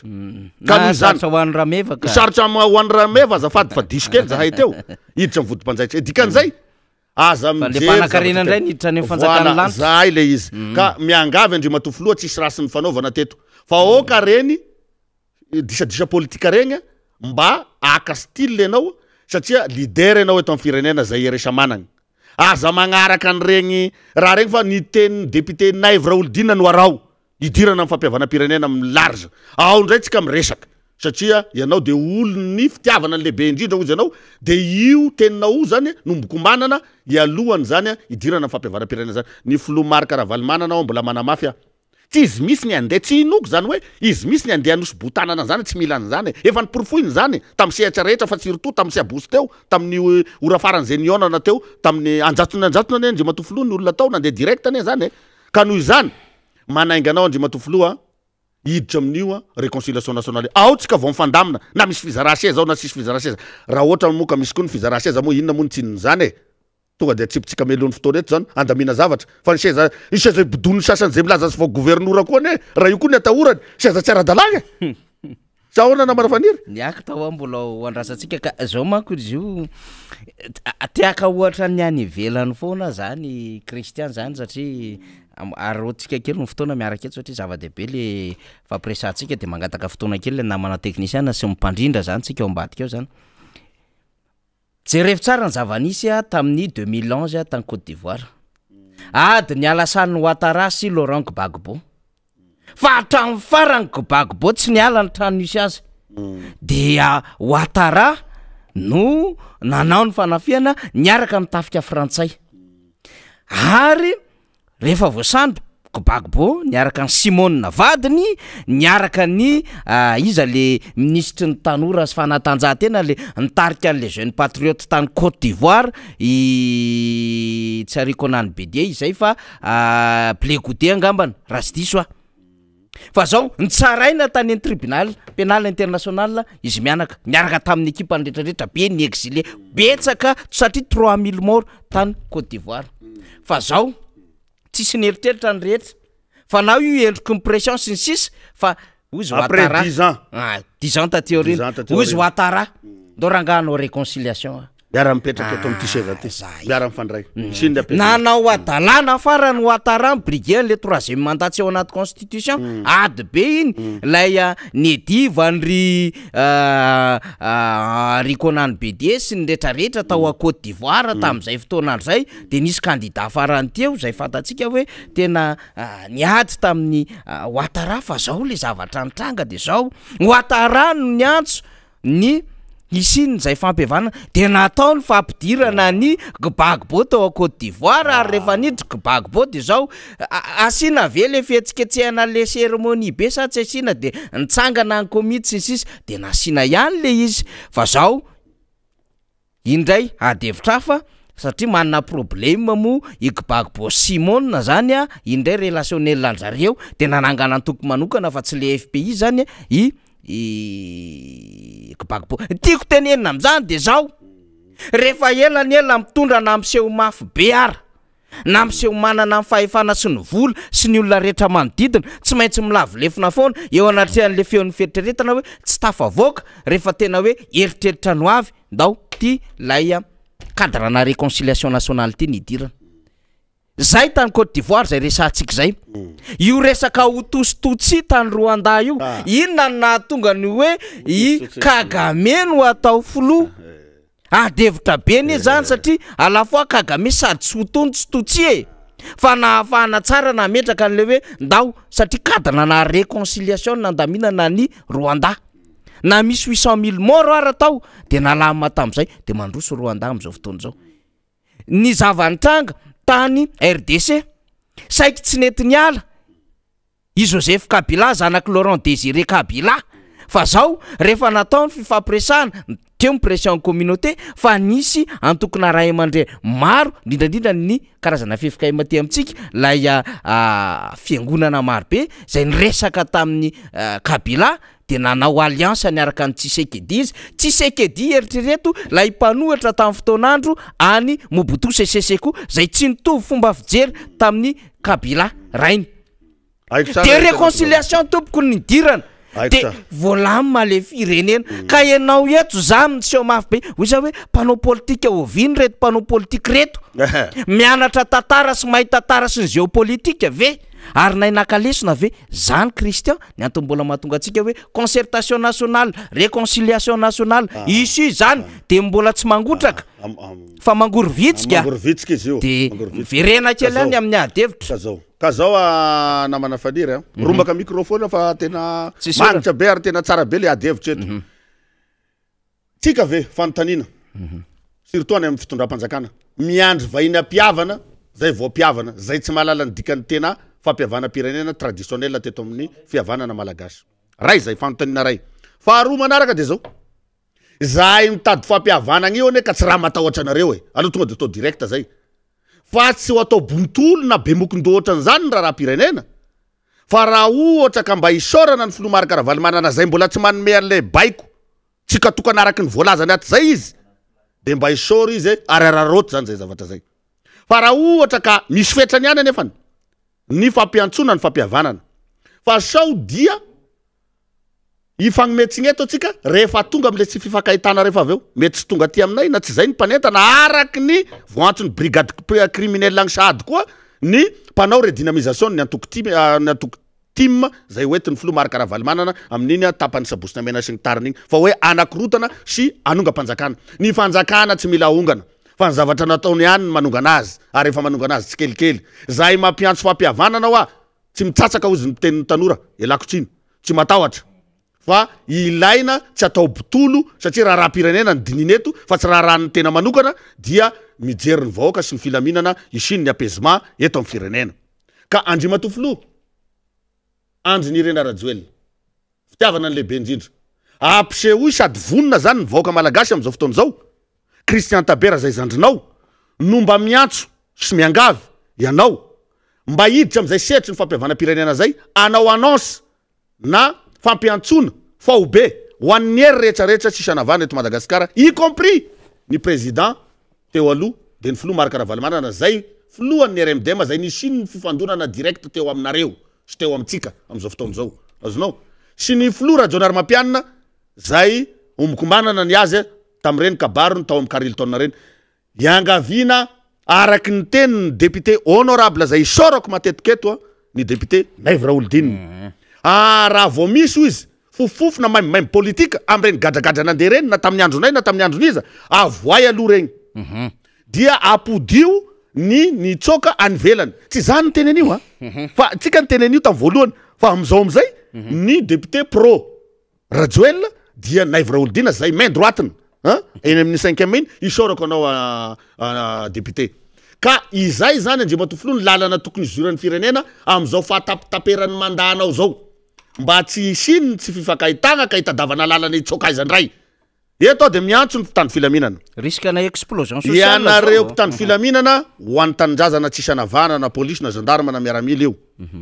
mijoroa ny tanindrazana nareo mba ohatran'ny colonel Mamadi tany Guinée tsy tokony ho isy mpitondra fanjakana mahazo mitsokatsony na tafatsoka ny territoire eto raisanatsy ny vavaka ho tonga am'izay ary dian'izao dia mijoroa mahitsy anareo fa aza misabaka na misabalelaka ohatran'ny tobily sy mba parallélisme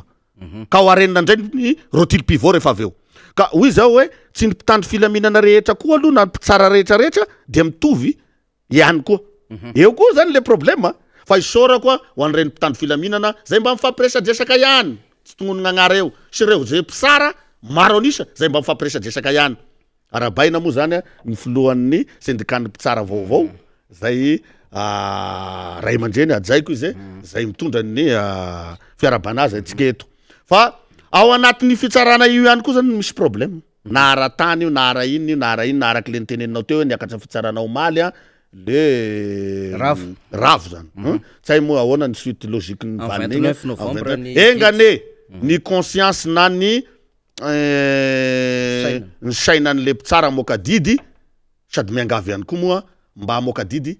araky ny tokony ho izy am'ireny zavatry reny ka hoy zao hoe aza atao fampitahoragn'olo gne rafi-pitsaragna fa nazareo ihany koa zay sorako ny ministry ny fitsarana moa eto mbika Irlaza zokobe zany nametraka hoe hanadio ny resaka fitsarana mihitsy hoy zao eto zay ny mission keto ka engane mba ohatrany babany any ny ray niaraky le voalazana teo satria sarotra mibatagna ray ndray agnarany ray fa be da be ny vitan'ny son excellence monsieur le ministre mbika babany ka engane zokola mbika Irlaza mba tsanjara kilombe andoa anao mba hitovy amin'ny vitan'ny babatsika zay resa managny tamin'ny babanao mbola minisy tam'izany fotoagna zany moa député Tabera ministre le velo ka noho izany dia ilaina zany io fifagnatognana io d'urgence io d'urgence zany io fifagnatsatsia 2 mois 1 mois et demi sisa de tapitry ty taona ty ka dikan'izany mbola manana fotoana ihany raha ohatra ka vonina am'izany fampiavana-pirenena zany ho an'ny gouvernoran'ny faritra Analamanga manokana zokola fakafakafantatra ihany tsika na ny ray akoara fa aza de manao langage na excitation na zavatra provocation fa ny politika ny miady fa sy ny olombelona ny miady ny hevitra tsy mitovy fa tsy tsika ny mifandona ka noho izany manatenanao ihany koa rehefa matory agnaty body fosy anao androana riva araky reny famarananao ny fomba fitenenanao tamin'ny émission regny hoe misokatra ny varavaran'ny faritra na mpanohatra izy na sy mpanohatra fa nasianao sy ny paingitra kely aloha le mpanohatra mivafo manao akory moa monsieur le gouverneur le mpanohatra mivafo andeha hanompo ny raha tsy mety ataonareo am'ty firenena ty tsy mety zany zay ka noho izany nareo fa tsy ara-dalagna amin'io seza io aza de mifikitra mafy loatra ary aza miaro an'io fa tsy voarinareo satria araky ny lalam-panorenana inexistable zany hoe tsy mitombona io sady tsy azo raisiny io seza ipetrahanareo maha-gouvernoranareo fa tsy atao an'izany raha-pirenena verina ao amin'ny siny ny apaisement ndao atsika iresaky andamignanan'io miresaky ho asy midika hoe mizara seza amy tsy ara-dalagna fa io seza azonareo koa ne tsy ara-dalagna ihany koa fa ny vahoaka malagasy efa mandady amy fasairagnagny isantokony agny fa sy raha eto aho dia mamerigny efisoragny amin'ny tsika mpiara-miasa atao Miara Manonja ary mamerigny efisoragna amy vahoaka malagasy magneran-tany surtout reo RMDM diaspora na reo team Titandrazana manerana an'izao tontolo zao sy neto Madagasikara satria ny RMDM de rody be ny mpanohatra ho an'ny demokrasia ka ianao zay mijery sy mihaino an'andro any ka rehefa tsy tianao ny zavatra ataon'ny fanjakana tsy voatery hiakasehatra anao fa maneho hevitra de fa RMDM ianao zay eto manko misy an'izany hoe tsy akasitrahany sasany ankasitrahany sasany laingaranga zany tsisy RMDM miady atragno zany eto na Miara Manonja miady atragno amafisiketo koa zany zay fa au contraire ny mpitondra ny miady atragno eto miteniny ray tsy teniny ray fa zahay ato am'tiky RMDM ty dia mitombo même langage daholo izy ny vazaha mitovy fomba fitenenana daholo am'ty fanoherana an'ty fitondram-panjakana ny fitondram-panjakana amin'ny asa ratsy ataony sy ny mal gouvernance ny toerinay fa tsy ny olona mitondra fanjakana zay zany tsy manohatra filohan'ny repoblika Botolo tsy manohatra gouvernora Botolo na rasoarmaka izy na tsy rasoarmaka fa rehefa gouvernora tsy manohatra membre ny gouvernemanta Botolo koa fa le fomba hitatanany an'le firenena no toeriny ka oka zay tohina am'le fomba fiteniko teto ifinako miakolpa satria zay ny maha-CRN na mankita ny Madagasikara na ary voataiza sara ny RMDM na de miangato amin'ny filoha maraka ravalimanana ka ny tiako tenena de zao oka tsika ifamela ny teny diso mbakabaro fa rehefa misy ny diso de andao atsika hiaranarigna an'izay diso mety zay fa sisanandro de eo ekena foana ny diso mety ataon'ny sasany satria zay no heveriny fa mety tsy azo atao zany zay io lalam-panorenan'io misy ny tsy afahany fitondram-panjakana miasa na tonga ny filoha rajonary mampianina voahelingelina be teo amin'ny article 54 ino hoe article 72 be da be zany dysfonctionnement na ny mifanohatra amy tokony ho izy ao anatin'io constitution io ka tokony ho resy lahatra sika mpitondra fanjakana zay nanao azy tamy 17 novembre 2010 hiara atao ao anatin'ny code électoral mba sisiny quadruplon na ny triplon eto ka sisiny tsy fifankahitana eto zahay avy aty amy fanoherana ho voalazan'ny article 14 ny asanay fanoherana dia balizy ho an'ny fitondram-panjakana sy hitondra an'ity any amy lavaka mangitsikitsika any ka dia isorana na manafaniry ataoko angamba fa vatsipana ho an'izay manapana zay atoraka etady andohany manapana izy ka dia isorako anareo ary ifinako am'izay touché na voadona any am'ireny fa neokevitra reny fa Christian Tabera avanareo Tabera Randriamanasoa avanareo ny filomarika Ravalomanana an'izay filohan'ny RMDM ray mandrentsika resa managny ka noho izany de mirositsika any anatina fampiavana-pirenena tena izy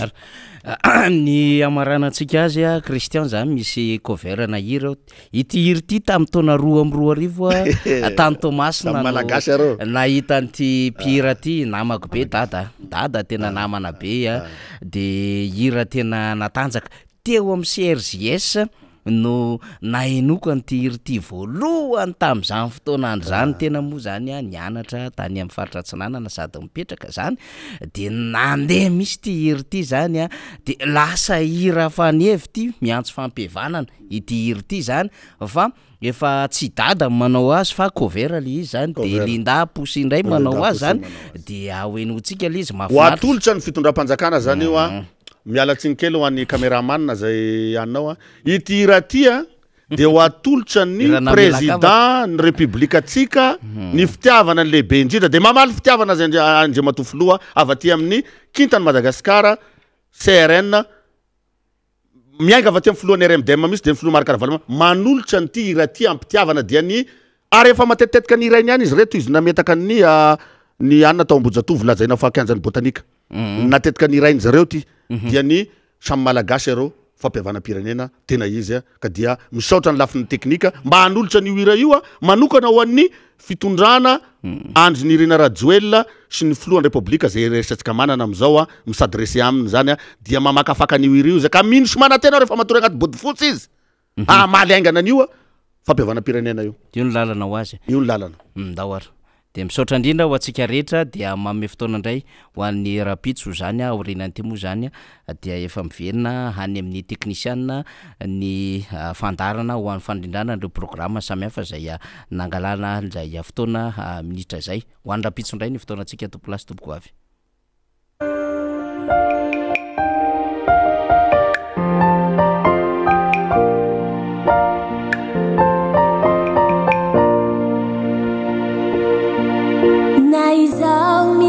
Kitonga nandrio mizaindronga fiaranga fifankatiavanga firesanga mingany antsena rofa tenambingany ani sasany adiadi lava naizao mizakitonga nandrio mizaindronga fiaranga fifankatiavanga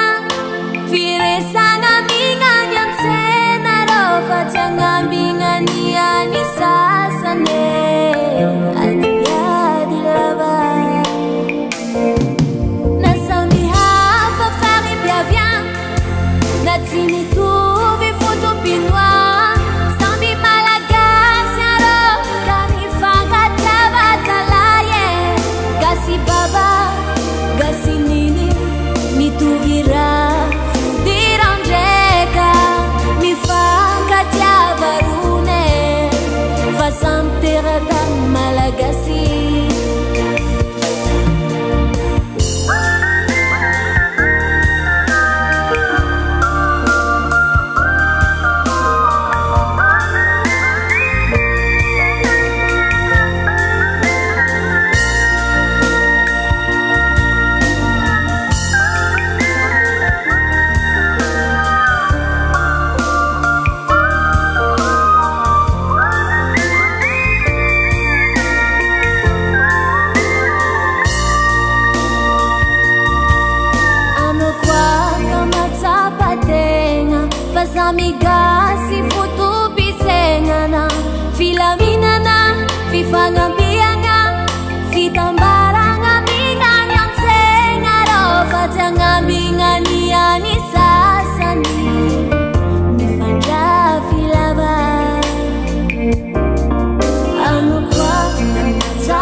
mitovy fotopinoa samby malagasy arô ka mifankatiava zalahy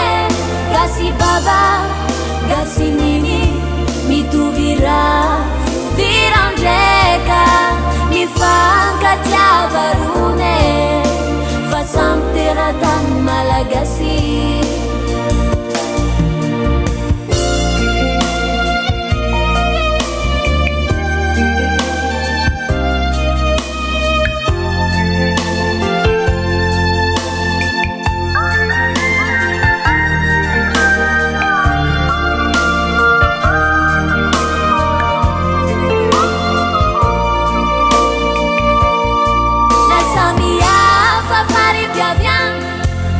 si mitovy fotopinoa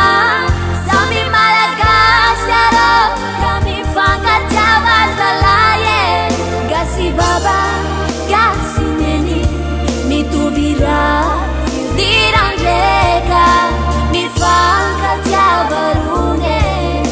fa samby teratany malagasy mifankatiava rone fa samby teratany malagasy